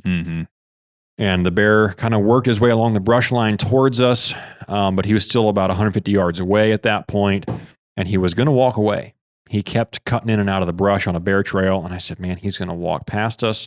He was upwind, that wasn't the issue, but he was just going to walk into the brush and we wouldn't get a chance. I said, we can't go in there. It's too loud. We can't go in there and cut him off for a stalk. I've got to try to turn this bear. So I have a little predator call, a little mouth call in my bino harness that I carry everywhere. Great tool. And I said, all right, get in position, because if he comes into the call, he's going to take this trail right in front of us on the side of this cut bank on the creek, where this obvious, monstrous bear trail was through the grass. And I said, if he comes in, he's going to take this trail because this goes right to him. You can see where it goes. And if he doesn't, then it's okay. This is still early on in the morning. We've got plenty of morning time left. There's going to be more bears working the beach like we've been seeing them. And now we're in a good position. So I was just kind of reassuring him, but I told him, knock an arrow, get ready. We're on our knees. I'm just to the right of his right shoulder and a little bit behind him, and crouch down. And the grass was probably about 2.5 feet tall right there. So that was all of our cover. Okay. Which was enough. And I hit the predator call and didn't even turn his head. Just stood there. He stopped, but he just stood there. And I thought, oh boy, well, what do I have to lose? And so I've talked about creating a scenario when you're calling an animal. And I thought, well, and I had this thought, like I'm trying to think, like, what can I do? What would make this bear interested in a predator call? Mhm. And I thought, another bear might make him interested. Maybe if he thinks another bear has something, then he'll come in to fight for this food. Because it's like the kid in daycare. Mm-hmm. Right. They're not interested in that toy until their friend grabs it. Right. Well, now it's mine, you know? So you're trying to create that jealousy there in the playpen. And so I hit the predator call again, and he turned his head, and then I just real low, and that was it. And he stood up on his back legs, looked over, and he kind of turned his head and looked around and dropped into a dead run. No kidding. Like right at us. I'm thinking to myself, you've got to be kidding me. Works with coyotes and bears. This thing is going to come into bow range. And I mean, he was committed. And all you could see running through that grass was just his head and his shoulders and his hump. Head and hump, just bounding through the grass. And he stopped running at probably 100 yards or so. He disappeared, and then he popped back up. And then he started just walking. Mhm. And close enough that I'd already kind of pre-ranged some stuff on that creek bank, so I knew what distances were for shooting, because I didn't want to be moving trying to range when he was, because we were pretty exposed. Which is something we've talked about on the show before. Yeah, Setting up your kill box, knowing your zones, right, knowing your ranges. And he turned broadside. I thought he was going to go down into the creek, which might have been more advantageous, but then he turned back and took that bear trail, just like we thought. And he started walking 80, 65, 40, you know. I'm watching this through the crosshairs of my gun, you know.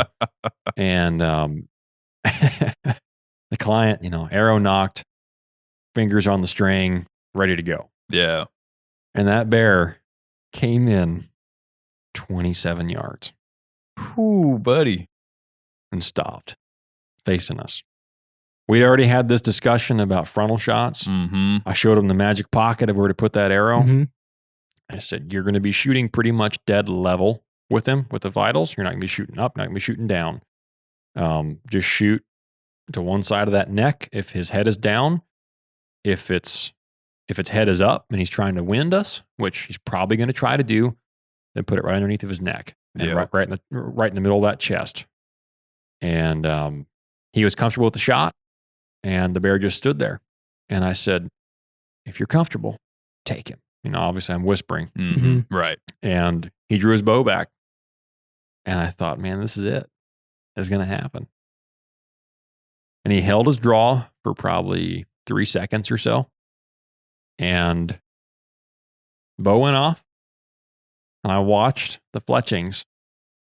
You know, I had both eyes open, watching through the scope and then out of the scope as well. And it looked good. Yeah. It looked great. And it sailed low. Oh, no. The arrow right underneath the bear. That's heartbreaking. And it just shot low. And it was close enough that I think the fletchings wisped through the bottom of the hair on the bottom of the chest. Oh. Just right there. Yeah. Just right there. And, you know, it's deceptive because at first you see those white fletchings and it looks like the fletchings are going into the bear. Mm-hmm. Mm-hmm. And for just like a half second, I was like, yes, Right. like in my own head, like it happened. And I forgot to mention, this is probably one of the biggest bears I've ever seen live. Mm. Huge brown bear. Yeah. Monster. If he was 10, he was 10 and a half. Wow. Monster brown bear. Belly dragger if I ever saw one. Yeah. Eyes looked like tiny little marbles that looked as far apart as a human's eyes. Like they looked, Mhm. you know, beady little close together eyes because the head was just that big. Wow. Huge old head on that thing. Ears like practically on the side of his head down by his lips. just a mondo brown bear. And so, you know, back into the shot under it. And the bear didn't move. Mm. Didn't stand spook, up, didn't and then run away. Nothing. No reaction. Didn't budge. And the client, he whispered under his breath or something, he was frustrated. And I said, another arrow. He's still standing there. Shoot again. So he knocks another arrow. And that movement, I think, kind of triggered the bear a little bit. Gotcha. And so he turned around in his tracks, didn't step away, just turned around. And I said, nope, just wait. I don't want you to shoot him in the rear end. Just wait. I'll try to get him to turn again. And he just started walking away. And that was that. Yeah. And that was the last chance we got at him. And I think I hit the call again. I don't remember at that point. To be honest with you, it was kind of, there's a little bit of frustration there. Right. He's bummed and he's, it's a bummer. Right. It's just, but that's hunting. Right. Especially with trad bow. We were in range twice at this point, and we had our opportunity. He released an arrow and it just didn't connect. Yeah. And so anyway, the bear, he walked off and then he kind of turned around. I think he stood back up and looked back towards us at one point again. And then he just slowed to a walk and then just kind of walked away and disappeared in the brush forever. And so we walked back to our packs. And I do remember though, we were still on our knees behind the grass, and the client turned to me and put his hand on my shoulder and just said, "Thank you.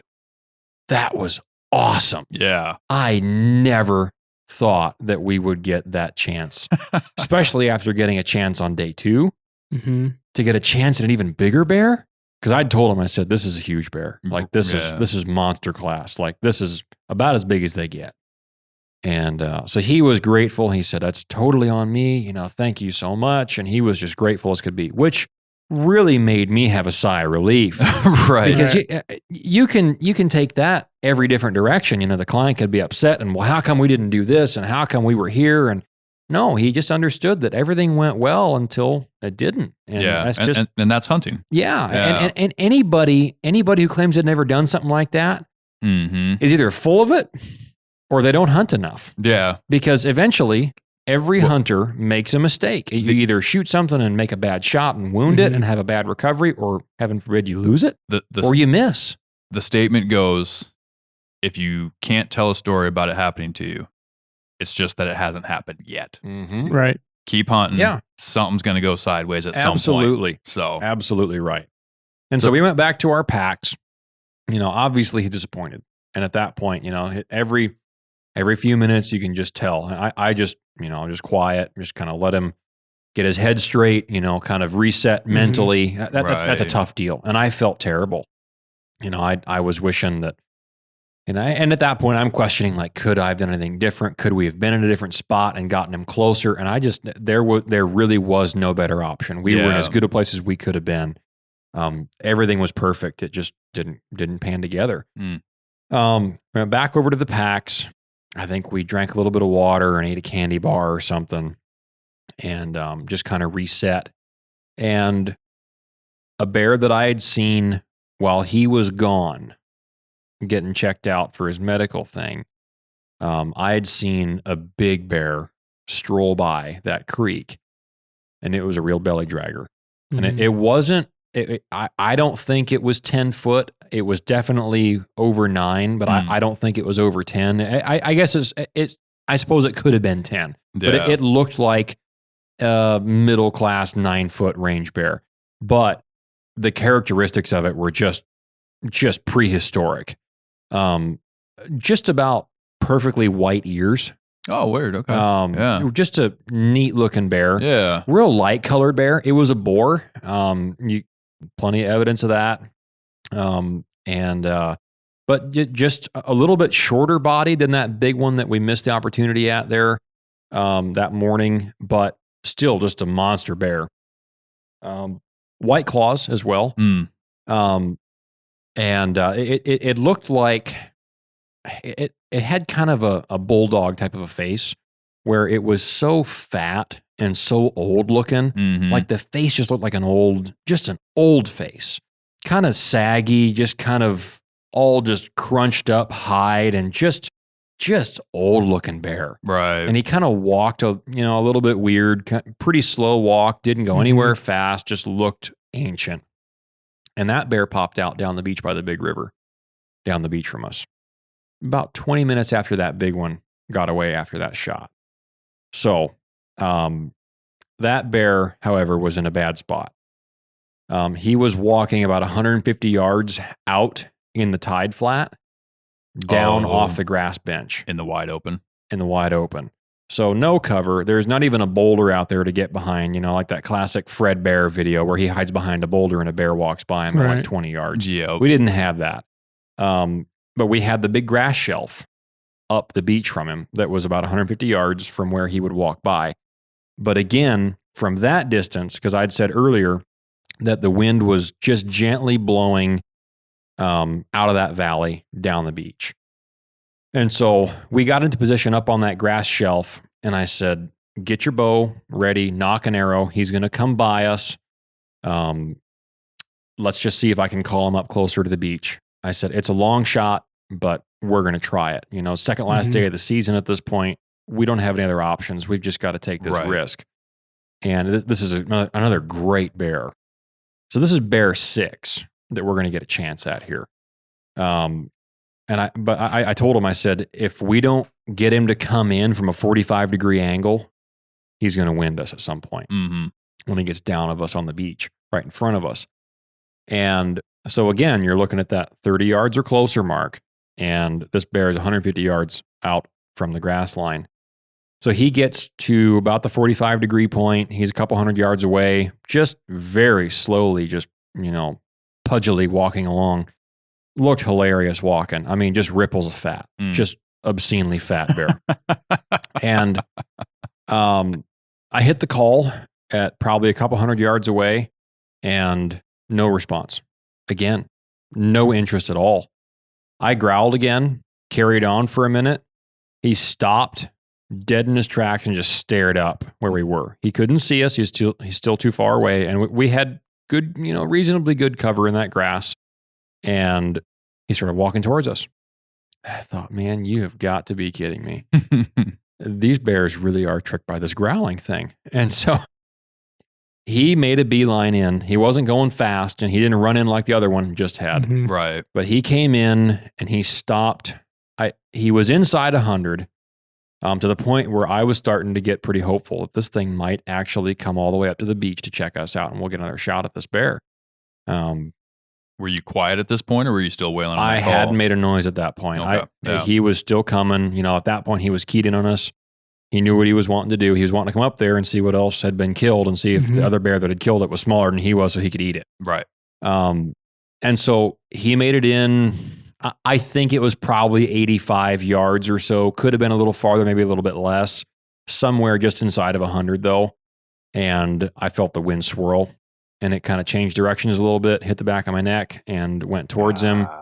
And he immediately froze, put his nose in the air, and boom, turned inside out, running away. Yeah. And I took a little video of him taking off across the grass flats. He got halfway to the other creek where the brush was and stopped, which just made us laugh, like laughing out loud. And I said, he's got to stop for a breather break. He's so fat. He's winded. He had to stop for a break. And then he kept running and picked it up. And just in the video, you can just see the ripples just rippling as he's running and grabbing sand going across the beach. And all in all, we were in gun range of 6 bears of 9-foot class or better. Yeah. And recurve range of 2. That's amazing. In 10 days of hunting that we had. That's we only lost a half day in the tent, and we saw an obscene amount of bears. Yeah. Like yeah. It was crazy. It was triple digits. Yeah. Well into the triple digits of bears. That's amazing. So, the client decided that that next day was the last day of the season, and there was some weather moving in the day after season. We were supposed to get flown out. And so we looked at the weather forecast, and he said, it might not be a bad idea. I've got my flights, and what do you think about getting out here tomorrow after the morning hunt? If we break down camp and try to get out of here while the wind is good to land here and get out back to base camp and then back to Anchorage at some point on the charter. And I said, man, that's up to you, but it's not a bad idea because it's routine to get stuck out here for several days past the season closing because the weather just changes, just that fast, and then you're stuck. Right. So we hunted the next morning, didn't see a single bear. It was not an ideal morning, but not a bad morning either, but just one of those days that slow morning. But we tried, up at, I think we had all of our personal stuff packed and in our packs and duffel bags before even shooting light. And then all we had left was the tent to break down. And I was in touch with base camp to get out of there. We were planning on a midday extraction so we could hunt the morning and try to get another chance. And we hunted that morning and then broke down the tent and got back to camp middle of that day. So we ended up sacrificing the last evening. But, turns out the next day, the pilot went to fly out the other camps and he flew over our spot at some point during the day and said, yeah, you guys would have been stuck there. Yeah. So you made the right call. I wouldn't be able to get you today, and the weather's forecast to be the exact same wind direction for the next 3 days. Yeah. So we would have been stuck there for at least 4 extra days past season. Whew. Yeah. So I'll miss an evening hunt for that. Sure. To not have to deal with that. and his attitude was very grateful. He said, look, I've already had several great chances. I didn't expect to get that close more than once, let alone, twice. Right. And then have several opportunities like that of inside of 100. And stalks just, the bear just walked off and just missed that opportunity. Nothing you can do about it. Yep. So he said, knowing that I've had my opportunities, I'm content with how this went. He said, I had my chance. Good. I did what I came here to do, and that was to get an opportunity at a brown bear with my recurve. And I did that. That's and such so, a great attitude to yeah, have. I mean, that just embodies, what hunting is about. The experience. The experience. Yeah. If you, and especially a hunt that costs that much, I'm sure. Yeah. You got to understand what you're signing up for. So. Yeah. That sounds like just an amazing, amazing experience. Let's take a real quick break, Mo, and then I want to ask some details. All right, folks. We all know that one of the most common mishaps in hunting is damage to your rifle scope. Last year, I found the solution to that problem with the Stealthy Hunter rifle cover. It wraps around your scope and actions securely to protect it from getting knocked off of zero or even severely damaged. Stealthy Hunter also has a glassing pad and a wide variety of supplements for the outdoorsman, such as protein powder, CBD products, turmeric, and gut health supplements. They also make a lightweight trauma kit weighing in at just 14 ounces that includes everything you need and nothing you don't for all of your backcountry medical emergencies. To shop all of their equipment and supplements, go to StealthyHunter.com and enter the discount code at checkout, The Northern Hunter, to save on your order today. All Stealthy Hunter equipment is proudly made in the USA.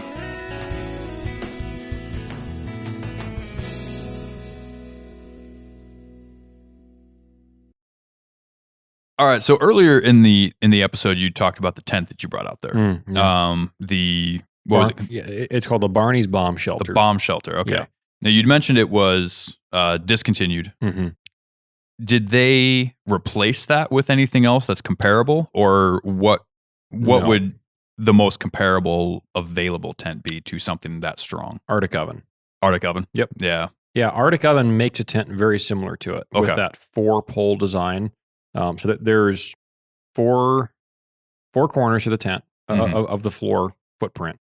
Mm-hmm. And they made a few different sizes from what I understand. I think I've always, at the different camps that I've been at now that have had bomb shelters, I think they've all been this. You could probably call it a 4-man, but in reality, it's got enough room for a cot on each side, and then probably 3 feet in between. So it's kind of tight. Well, anybody that's used a tent understands the difference between Sure. what it says, how many people it says it's rated versus reality. Exactly. Especially when you account for gear. So that one has, it's got like 1-inch conduit type poles so that, it's not a lightweight tent. I think it's 35, 40 pounds or so with the rain fly and the poles. But it goes together easy and it goes together fast. And you can set it up by yourself relatively quickly and not have it just get totally soaked. Mm-hmm. And the Arctic ovens are comparable in weight. I mean, they're same, about 30 pounds plus, honestly, depending on which model you get. Yeah, sure. I've seen some up in the 70-pound range. Oh boy. Yeah. So this one was made by Eureka. I think all those old bomb shelters were actually made by Eureka for Barney's back in the day. They discontinued it. I've heard a bunch of different reasons as to why. I'm sure cost and the special.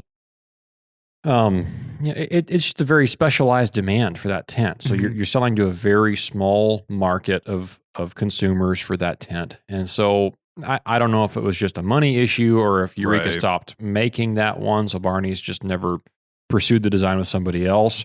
I keep hearing rumors about it being, revamped and brought back for Barney's to make that tent again. I'll tell you right now, as soon as I hear about it, I'm going to buy one. And those are great tents.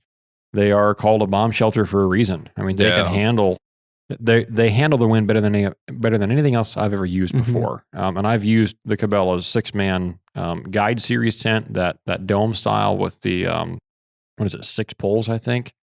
6. I think it's 6. No, yeah, 6 or 7 anyway. It's 7, yeah. including the one that goes in the fly, in the depending vestibule. on which one you have. Yes, you're right. And then I've also used the Cabela's Instinct, which those, throw them away. Those are Really? I got no use for those in the wind. Really? I've had a couple of them that I've used now, and I don't like them in the wind. They are not as good in the wind as even the Guide is, and even the Guide compared to the bomb shelter, is just amateur hour. Like that bomb shelter does not move when you've got it staked out right and pinned to the ground, and those poles, there's no flex. The sides don't bow in on you. Like it is a rigid little cabin of fabric. Nice. It's awesome. Yeah. So yeah, that's the tent that we used. So if you find a used one, definitely jump on it. Oh yeah, absolutely. Absolutely. They're hard to find. Not many guys want to get rid of them, and for good reason. If you know what you've got, you don't get rid of it. Yeah. So break down, you just told a really awesome story, all kinds of success out there as far as getting close to bears. With the heartbreaking component of missing a shot. Yeah. Happens to everybody. It's just a thing. It's part of the game. It's part of hunting. That's why it's called hunting, not killing. Exactly. You should coin that. So break down kind of what are the typical scenarios that happens in. For archery? For archery, yeah. As far as, if somebody's listening to this episode and let's just say they're super hyped up, they want to go out there. Yep. What have you seen in your experience? You grew up doing quite a bit of trad bow. Yeah. You've killed bears with trad bow. So kind of break everything down there as far as. Yeah. Let's just start with the basics. Yeah. I started shooting a bow since really as far back as I can even remember. My granddad owned a big archery shop back in the day, championship archer. Never shot with sights, didn't think it was, necessary. He was just that good. When compounds first came out, he shot a compound with a finger tab and no sights and shot a bunch of stuff with it. When compounds got too fast or too gizmo and built up, and when the angle of the string got too tight to shoot with fingers, when you had to use a release, he went back to a recurve. So I had a very rich family history, if you will, of growing up with shooting a trad bow. And I remember like my earliest memory of shooting a bow was my dad correcting me on my form and then taking my bow away because I was snap shooting. Yeah. Because I'd seen it on some hunting videos. Fred Bear, I'm sure. And, Fred Bear, and anybody who's ever watched a Fred Bear film, and not to take a shot at, the master himself. Fred Bear is probably single-handedly responsible for the revival of traditional bow hunting in modern American times. Yeah. And he did a lot of great things, and he killed a lot of stuff. But his style was instinctive shooting only. There was not really an aiming process. Instinctive archery is learning by repetition. Right. Yeah. And so you just shoot and shoot and shoot. And eventually what it comes down to is just muscle memory. Yeah. And so you just learn where to point that bow over and over and over again. And so when that shot goes off, you've already aimed subconsciously, they say. And so you just focus on what you want to hit. You just focus and you just burn a hole through that where you want to hit. And then you just pull the bow back. And when Fred Bear would shoot, he'd get back close to his mouth and then it would just go off and he'd just let it go. And there was no, it's what you call a floating anchor point, which really isn't an anchor point at all. And so that was always something that growing up, that was taught from a very early age, that form in archery is what makes you competent or an amateur. Yeah. Because you need every bit of your draw length to take advantage of your draw weight. Mm-hmm. If you pull a 55-pound bow to 30 inches, then you get your full draw length if your draw length is 30 inches. If you pull that 55-pound bow at 30 inches back, and you don't pull it all the way back, and you pull it to 28 and a half, and then you let it go in front of your face, right, and you snap that arrow off, well, the average trad bow averages somewhere in the realm of 2.5 to 3 pounds per inch of draw length. Okay. So you're potentially losing 6 pounds of draw weight if you short draw that bow. So you're shooting too heavy of an arrow for that draw weight. Right. And so you lose all that speed. So now instead of shooting a 55-pound bow, if you short draw by 2 inches, which is a lot. You know, it is. But just for drastic example, you're losing 6 pounds potentially of draw weight, which that makes a big difference. It might not make a big difference at 10, 15 yards where you look like Fred Bear in the backyard, you know, shooting Coke bottles and, you know, maybe you shoot a few grouse or rabbits at close distances. Yeah. But the minute you try to shoot an animal at 25 or 30 yards, well, that's a big difference. Right. And that little bit of draw weight makes a massive difference in the trajectory of that arrow. And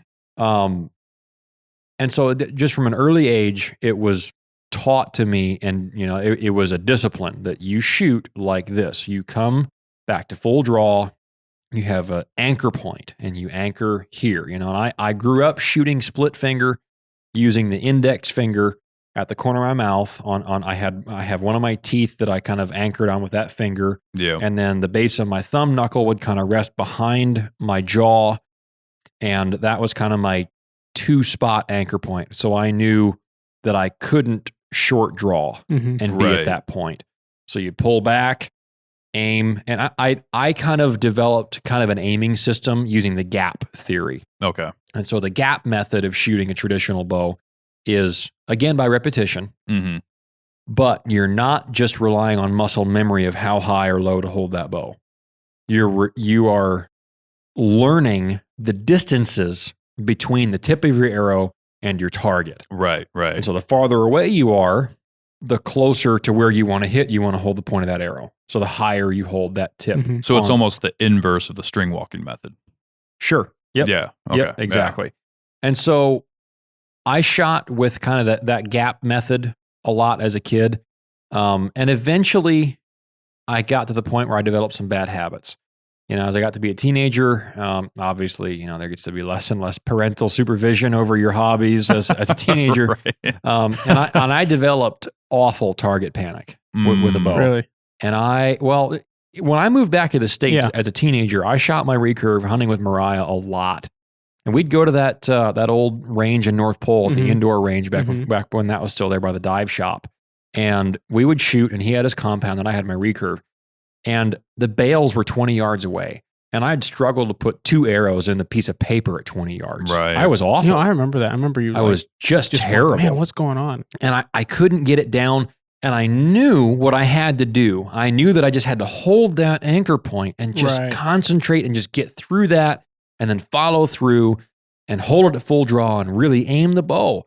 But I'd get back to I'd hit that index finger in the corner of my mouth and boom, the shot would just go off. I had no mental control over my shot process.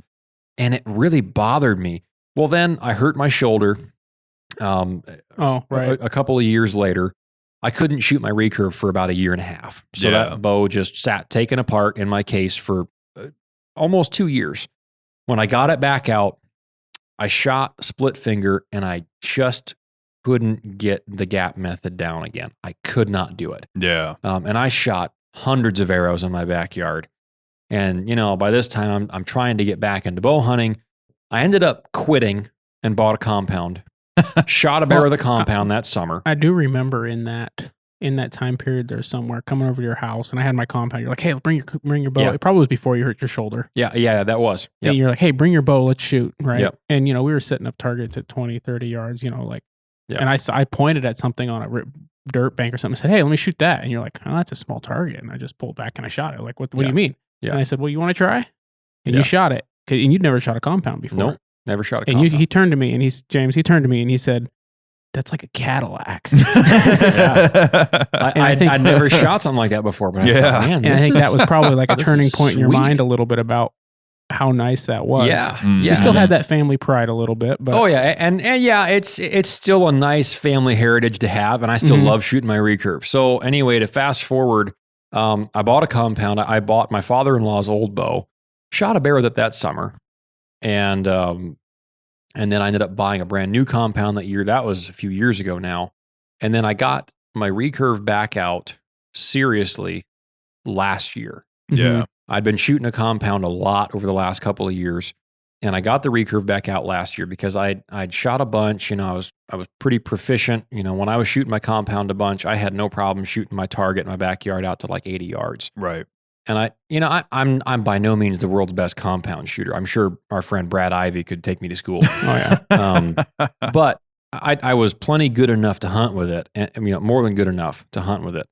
And I enjoyed shooting some local 3D stuff in the summertime, and I Mhm. did a little bit of competitions with that, just local stuff, and it was fun. Yeah. It's a very a very precise form of archery. That there's an element of precision that I had never had with a trad bow before. Mm-hmm. So I thought, I need to find this precision with my recurve. It can be done. I know there are guys out there that do it. Yep. I need to figure this out. I need to, Mhm. knock the dust off the recurve, string it back up. I went and got some new arrows down at Screaming Eagle. Went down there and talked to Andrew. Switched arrows, got some full metal jackets and some trad vanes. Redid the knocking point, kind of adjusted everything to shoot those new arrows off the shelf. And I switched to shooting 3 fingers under, Mm-hmm. under the arrow. So I could bring the arrow shaft up closer to my eye. Yeah. So the difference is when you shoot split finger and you anchor with your index finger on the corner of your mouth, that puts the arrow shaft down here below your bottom lip. Mm-hmm. And so the gap difference at 20 yards, I mean, you're holding way underneath your target at 20 yards. Yeah.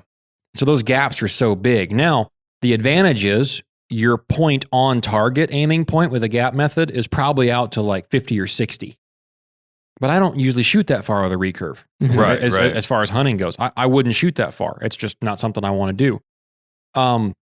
So I thought, well, inside of 40 yards, which is probably what I would cap myself at if I'm in good form, is 40 yards.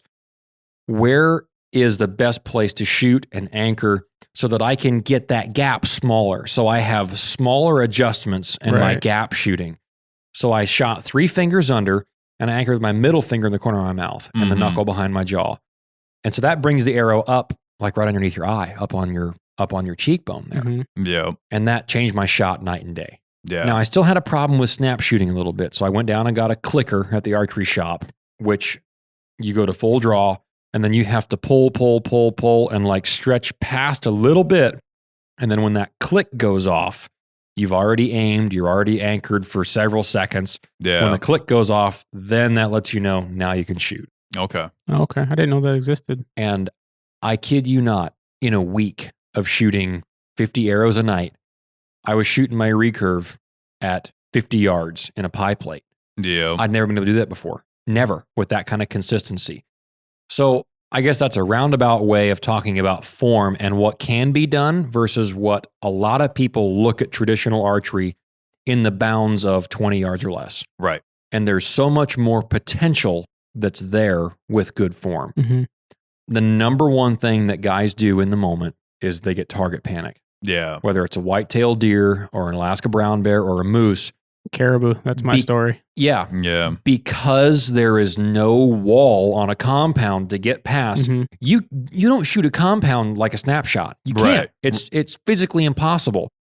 You have to get the full draw, look through the sight. You can still punch the trigger, which is target panic, Yeah. Yeah. but you have to get the full draw. On a recurve or a longbow, guys just get tunnel vision and all they see is the animal.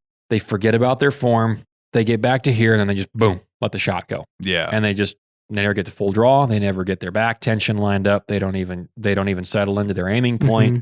They just black out. Right. And it's a mental thing. And it's really magnified with traditional archery. Right. There's somebody out there that's doing a lot of work in that realm, and that's Joel Turner. He's got, look him up on Instagram. He's Joel Turner Shot IQ. And he's got courses that you can buy. He does classes for target panic. He does them for firearms, does them for compound bows, and he does them for trad bows. Now he specializes in trad bow shooting. Yeah. And he's trained a lot of guys. It's a mental course where it teaches you to go through your process. So that the number one thing that you hear about guys that make a mistake on a hunt of a lifetime or missing a turkey in their backyard in Kansas Right. with a trad bow, they just get target panic. Yeah. And a trad bow is all on you, man. You got no excuse but yourself. Yeah. You don't have a sight to blame. You don't have a scope that could be off. Right. It's just you. Right. Yeah. It's just you and that bow.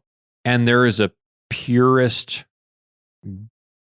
I hate to use this word, but there's a beauty to traditional archery. Oh, absolutely. And when you do it right and you watch that arrow sail into your target, whether it's 15 yards in the backyard or 40, that high arcing arrow, it's just something special because you know when the arrow goes where you want it to go, you did that. Right. Your sight didn't do that. Your bullet didn't do that. Your trigger didn't do that. That is you. Right. Your fingers released that string physically. You pointed that bow where you wanted it to go. It is all up to you. Right. There's no amount of outside force involved with that. And so that there's a lot of reward when it works out, but there's a lot of heartbreak when it doesn't. You know, I early on bow for me, I started with a small little, I don't remember what brand, one of those little youth bows, a Parker. I think it was a Parker. Yeah. And when I first started shooting it, I was fine. Yeah. But I was right in those growth spurt years. Right. Well, you know, I was shooting a lot of other cheap bows before that, but my dad finally bought me a halfway decent compound for that one. And I went and did the archery shoot with it and barely passed, you know, by the skin For of your my teeth. hunter's ed. For my hunter's ed, right. It's required in the state of Alaska. Nice piece of information. You can't just go buy a bow and start shooting it. Right. You know, I know people like, oh, I need to shoot my bow so I can go hunt. And I just remind them, like, you need to get your hunter's ed. You need to get your archer's ed if you're going to do that. I'm afraid of, you know, some of these people just like, oh, I'm going to buy a bow and I'm going to shoot it and I can barely hit the target, so I'm going to go hunting with it. Yeah. And, you know, wounding a critter. But that aside, I switched from the Parker, which was too short for me right after that. And as soon as I started shooting the bigger compound, it was immediate difference. I was a lot better. Yeah. But then at some point I got target panic. I was punching the trigger, and it wasn't just punching the trigger. It was like I would pull away, which is part of punching the trigger. But even with a compound, target panic. It's a very real thing. The more primitive, you know, it's not completely accurate because it is a compound bow, but the more primitive you go in what you're shooting, the less forgiveness there is you're for exactly your right. form. Yeah, you absolutely. know, I'm shooting I've got a 30-30. It's factory irons. It's an old Marlin. I don't even want to change the irons. It's my grandpa's rifle. Yeah. I just want to shoot it like it was made. Yeah. So I'm going to practice with that thing to get it dialed in. And already what I've been able to do now versus what I've been able to do a few years ago, just because every time when I pull the trigger, you know, the trigger on it, not great. Yeah. Right? Right. It's not as bad as the one on my 4570, but it ain't great. Yeah. But if you just consistently, it's a lot longer between shots than say on my Tikka, right? Because with a good trigger, you can go through all the same motions a lot quicker. Yeah. But when you've got to apply, 10 pounds of pressure to make a trigger go off and do it by accident, right? And do it without anticipating it. Right. But you put the time in in practicing that. The more primitive the weapon, the more error there is. And that's why it's so hard for people to do it. But I know exactly what you're talking about. Yeah. I had to work through it with a compound to where I just had to basically restart. Okay, what am I doing wrong? And focus on not doing that. Yeah. Right. Right. Yeah. Yeah. So obviously there's the form to focus on. Is there any other major issues that people run into traditionally when they're using a bow like this? On a brown bear hunt. On any kind of hunt, really. But I mean, like, to avoid, obviously, having issues on a brown bear hunt. Sure. But ultimately, like, as long as you've got your form right, is that Focusing on the wrong spot. Focusing on the wrong spot. Yeah. I know a guy that had a client shoot a brown bear in the head with his bow accidentally. Yeah. It's one of those things like when you're, Yeah. I know maybe 2 or 3 guys that have had that happen. Mm-hmm. One of them has talked about it on their podcast that folks may or may not have heard. But the story from my friend that had that happen, this was a number of years ago now. They had a brown bear fishing in a creek right below them. Bear was like 10 yards away, like right underneath of them. Above it, it was late evening or so. Had the drop on the bear. Perfect situation. The bear was busy running around the creek fishing.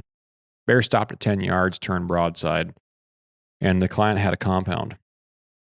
Came to full draw, held it, waiting for the bear to turn. Bear turned, then he turned his head up and looked up at him on the bank, kind of over his shoulder. And the guide said, I watched that bow swing over to that bear's head and go off. He said, because the client looked at the bear's head. Right, yeah. Right. The bear turned his head, the client went, look at the bear's head. Yeah. Bow drifted over, trigger went off subconsciously. So did he kill the bear? No. Oh. Bullets killed that bear. Yeah, unfortunately. Man. And like I said, I just listened to another podcast yesterday where a well-known bow hunter guide on the Kodiak Peninsula area had the exact same thing happen. I was laughing so hard when I heard him say that. Wow. I thought, man, I know somebody else that had the exact same thing happen. That's just crazy. One of the best movies ever made, The Patriot, right? Okay. One of the opening scenes of that movie when the action really is kicking off is when the oldest son. Sorry for spoilers, but it's an old movie. You haven't seen it by now. Now, who's in The Patriot? Is that Tom Hanks? Oh my goodness. I'm not even gonna say, right? Yeah. One of the best movies ever made. But anyhow, one of the opening scenes, like I said, when the action's really gonna start happening. Yeah.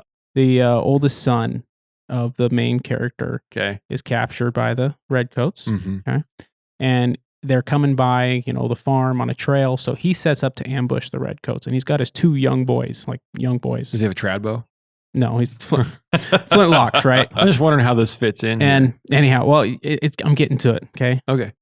And his sons have they look like they're like 10 and 8. Okay. Real young. Yeah. And they're setting up, like he tells them, here's rifles. Don't shoot till I shoot. Mm. So the boys are sitting there, lining up, leaning over a log and just following the redcoats walking down the road. And you hear the boy whispering to himself, aim small, miss small. Aim small, miss small. Yeah. And as soon as his dad fires, he fires. And he shoots the head of a redcoat, which probably about knocked it off like it did in the movie. Because those lead balls flat. Yeah, well, Tom Hanks can shoot a musket. Wow. Oh, man. Anyhow, of course, I know it's not Tom Hanks. Him and his 2 boys and Wilson. I just have to give Mariah a hard time because I know he loves that movie. So, but you aim small, miss small. Right. You hear it a lot, but that's what that means. You aim for a dot. Yeah. You pick a hair. Mm-hmm. Right. If you aim for a hair and you hit the hair next to it, or you hit 5 hairs over, big deal. Yep. And you aim for a whole bear. Oh, yeah. You're in trouble. Exactly. Right. You're in trouble. Yeah. People just get focused. And especially when you're in trad bow range, because you're just that close. Oh, yeah. I got home and I was telling my wife the stories and even her response. And she's been around a lot of bears, but never that close to those big coastal bears. And she just said, how does that feel? Mm-hmm. And I said, I don't really know. Because I'm just focused on doing my job. Right. Right. Yeah. And I'll give my client all the credit in the world. I know it's easy to sit and be the armchair quarterback and just tell the story. Absolutely. And people can pick it apart and say, well, he must have done this or he must have done that. Well, you weren't there. I was. Yeah. And I observed him on 2 close encounters of 30 yards and under of 2 big bears, both of which stood up. Right. And peered down their long snout at us like, what in the world? From 9 feet in the air. Yeah. Is that a stick you're holding? But the client, my hunter, was as calm as a cucumber. Mm. Yeah. Like, however calm the cucumbers are, he was a level below that. Like he was just rock solid. Absolutely solid. He wasn't shaking violently.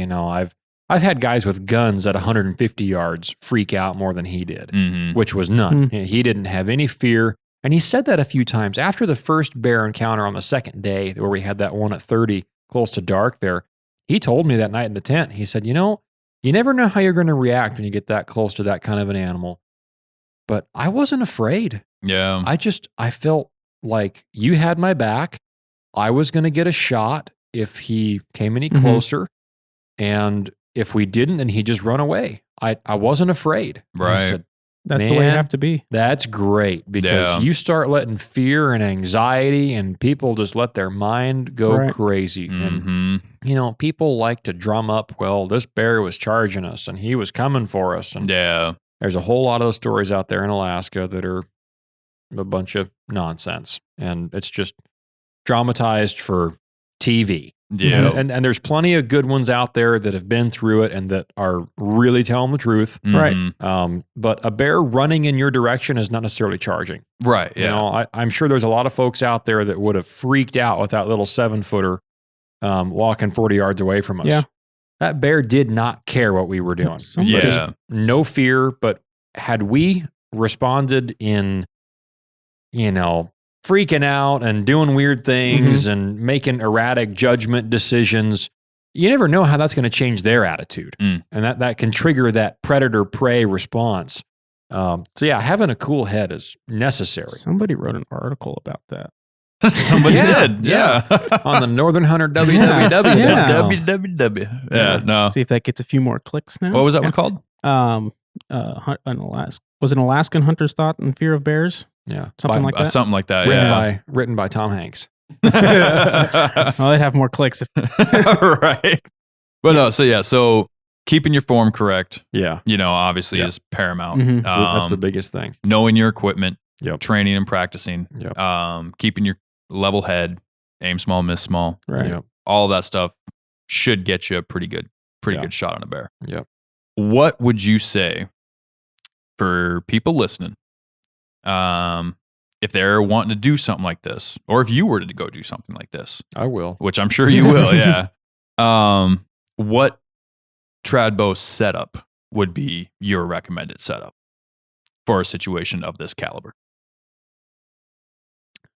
You need to be able to practice consistently shooting a pie plate at 50 yards.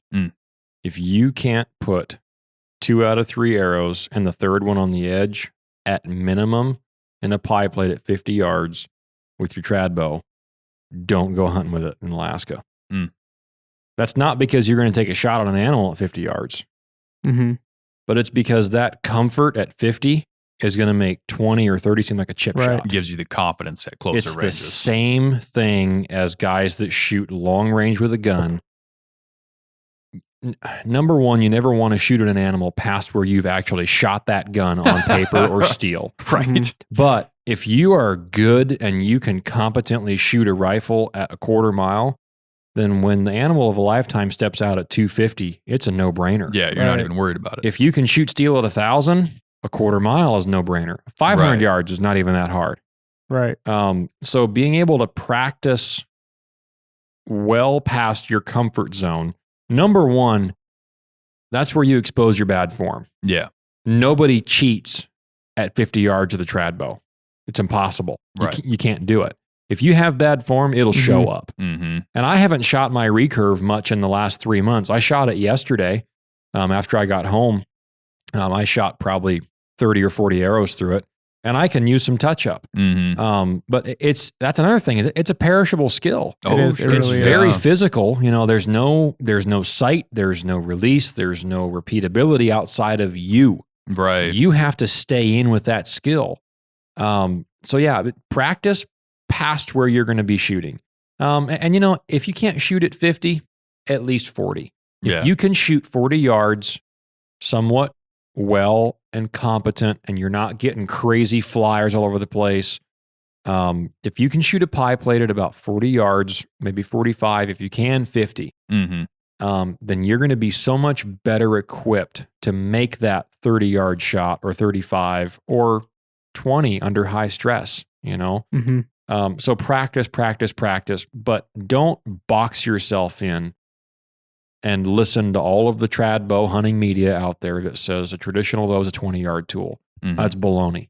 Right. It is far, far more effective than that. Don't short that equipment like that. Mhm. You know, there's guys like Saxton Pope and Art Young that have stories in their books of shooting elk and deer and things like that at 70, 80, 90 yards. Yeah. Right. You know, and because that's just all they did. They just shot their bows. There's a reason why it's called the Pope and Young Club, because those guys were like the original trad bow guys. So yeah, practice. Yeah. Practice a lot. With a compound, if your comfort range on a bear or a moose is 50, shoot at 80. Yeah. You know, push yourself. That way, when you get that chance at 40, it's a no-brainer. Yep. You're going to sink that arrow right where it needs to go. Practice shooting under physical duress. Run from your target, from your bow to your target, yank your arrows, run back, don't stab yourself with an arrow, get back to your bow at 60, 70 yards as fast as you can, and then shoot all those arrows. Right. Get yourself out of breath. Do and that shoot. after you're consistent. Yes. When you're, yes. like, Right. when I get my bow out to touch up, yeah, I might take several hours to do it, but I shoot one arrow, I shoot, I walk to the target, I pull the arrow, I walk back, I let myself calm down, I shoot again, and I'll do that. And I'll take, if I feel my arm's getting tired, I'll take a 15-minute break. Oh yeah. So that way I'm just, because if you run like that and you haven't shot in a couple of years, you're not gonna have form, right? No. But after you're all dialed in, Exactly. you've got your kit dialed in, practice shooting under physical stress, because you don't need to be a 5K runner to kill a brown bear. You need to be a 100-yard dasher. Yeah. Because it's going to be oftentimes it's that last 100 yards that I can book it, but the client sometimes has a hard time. And so I've got to keep pace with him and not run ahead of him. But that 100 yards, closing that distance, is the difference between you getting an opportunity and not. Yeah. Right. So you need to be comfortable with hustle, because when your guide says go, man, you better be able to go, because you might only get one chance. We were blessed and fortunate to get that many opportunities at those big bears. Yeah. That is not every bow hunt for brown bears. Not by a long shot.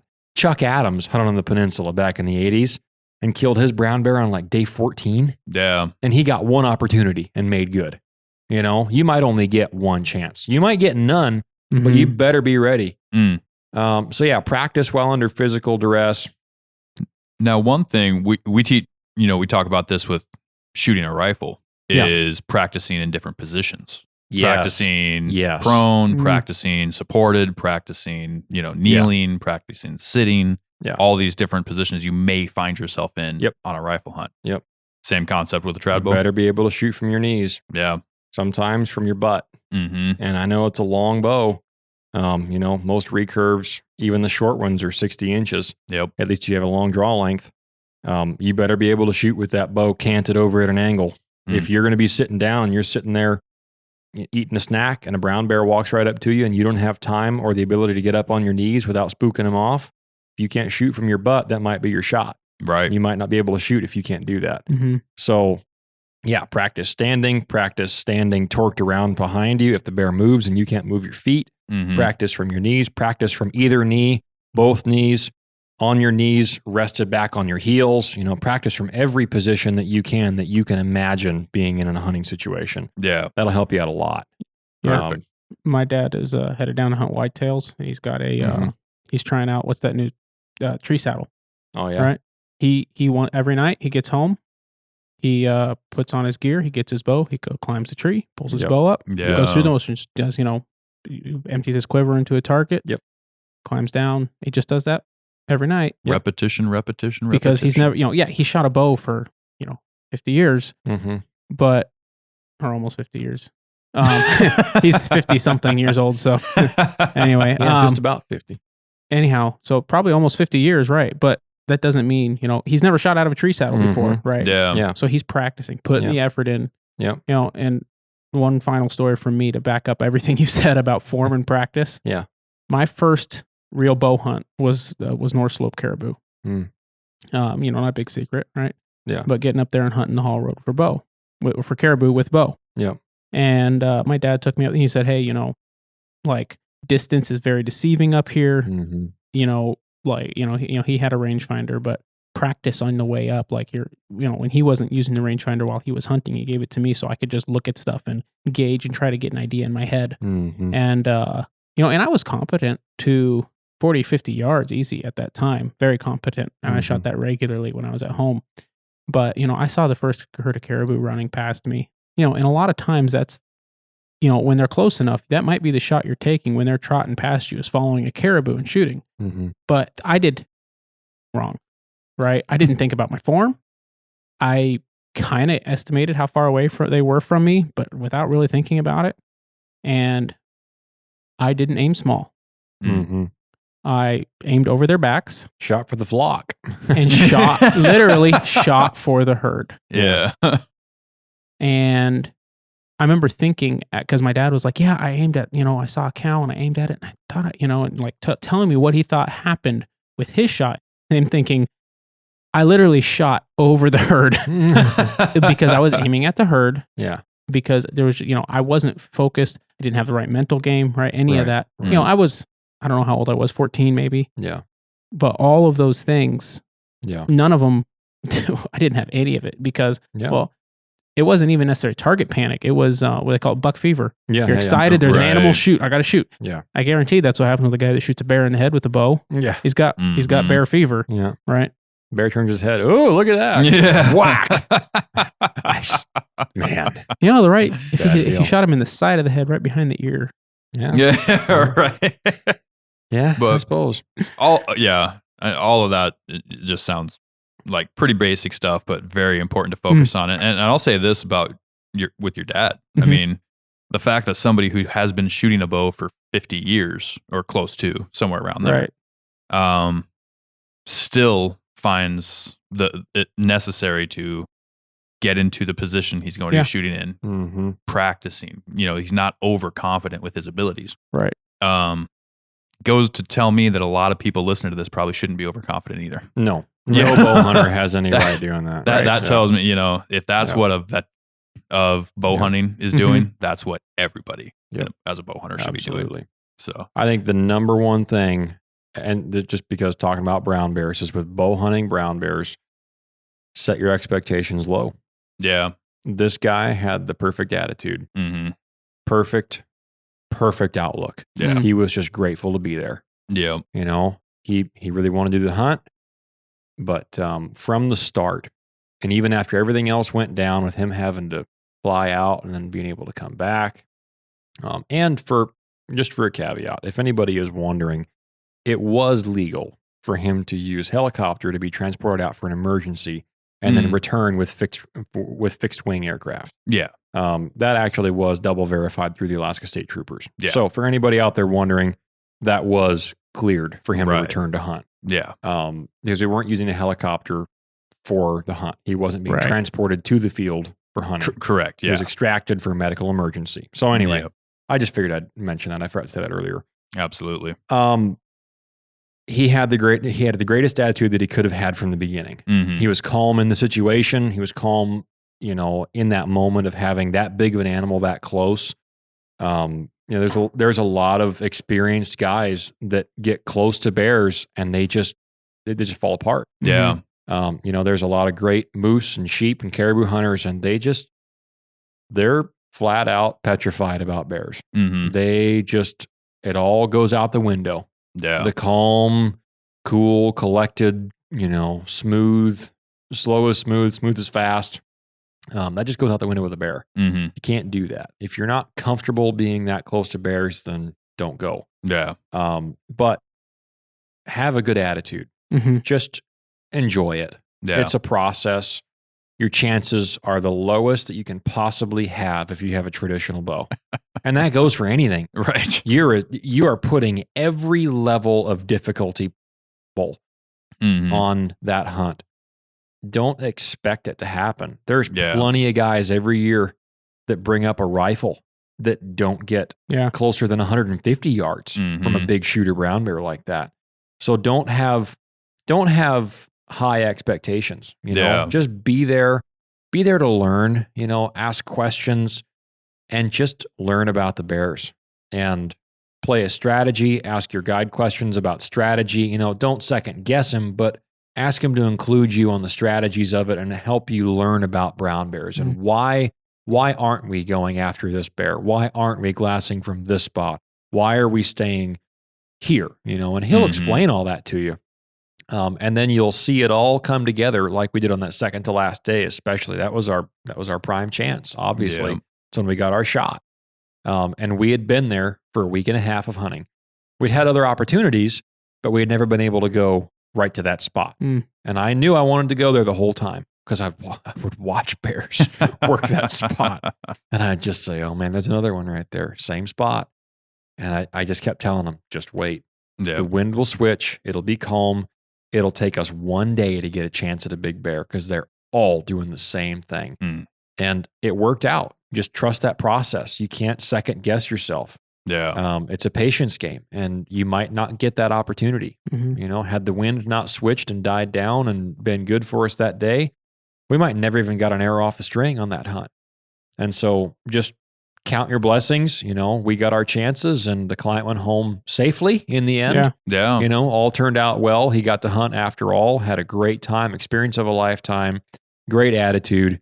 And I couldn't have asked for a better client for it, really. Awesome. He had an awesome time, and I'd do it again in a heartbeat. I was ready to keep hunting. Like we left, and I got back to camp and came back home, and I thought, man, I already miss it. Like that's just a riot. Bow hunting is just a blast. Yeah, sounds like an experience. Well, yeah. I'm glad you had a great hunt down there. I'm glad your client had just the absolute best attitude he could. He sounds like an absolute salt of the earth kind of guy. Yeah. I mean, he's just that's what hunting's about. That's what you know, going out there for the experience, appreciating every moment. That's what it's all about. So guys, thank you very much for listening. We're going to wrap this one up. If you have any questions about anything discussed in this episode, you can hit us up on the social medias. If you go to @TheNorthernHunter on either Facebook or Instagram. If you go to thenorthernhunter.com, we have a nice contact button there where you can send us an email as well with any questions, comments, concerns, complaints, any of it. And as always, we always appreciate it when you support the show with a subscription on whatever platform you're listening to us on. Ratings and reviews go a long way. The algorithm really takes all of that and helps broadcast it in front of other people. Sharing the show with your friends and just getting it in front of as many people as we can helps us all grow. So thank you very much for listening, and hang in there for Thursday. And until then, get out there, get after it, and good luck. We'll see you there.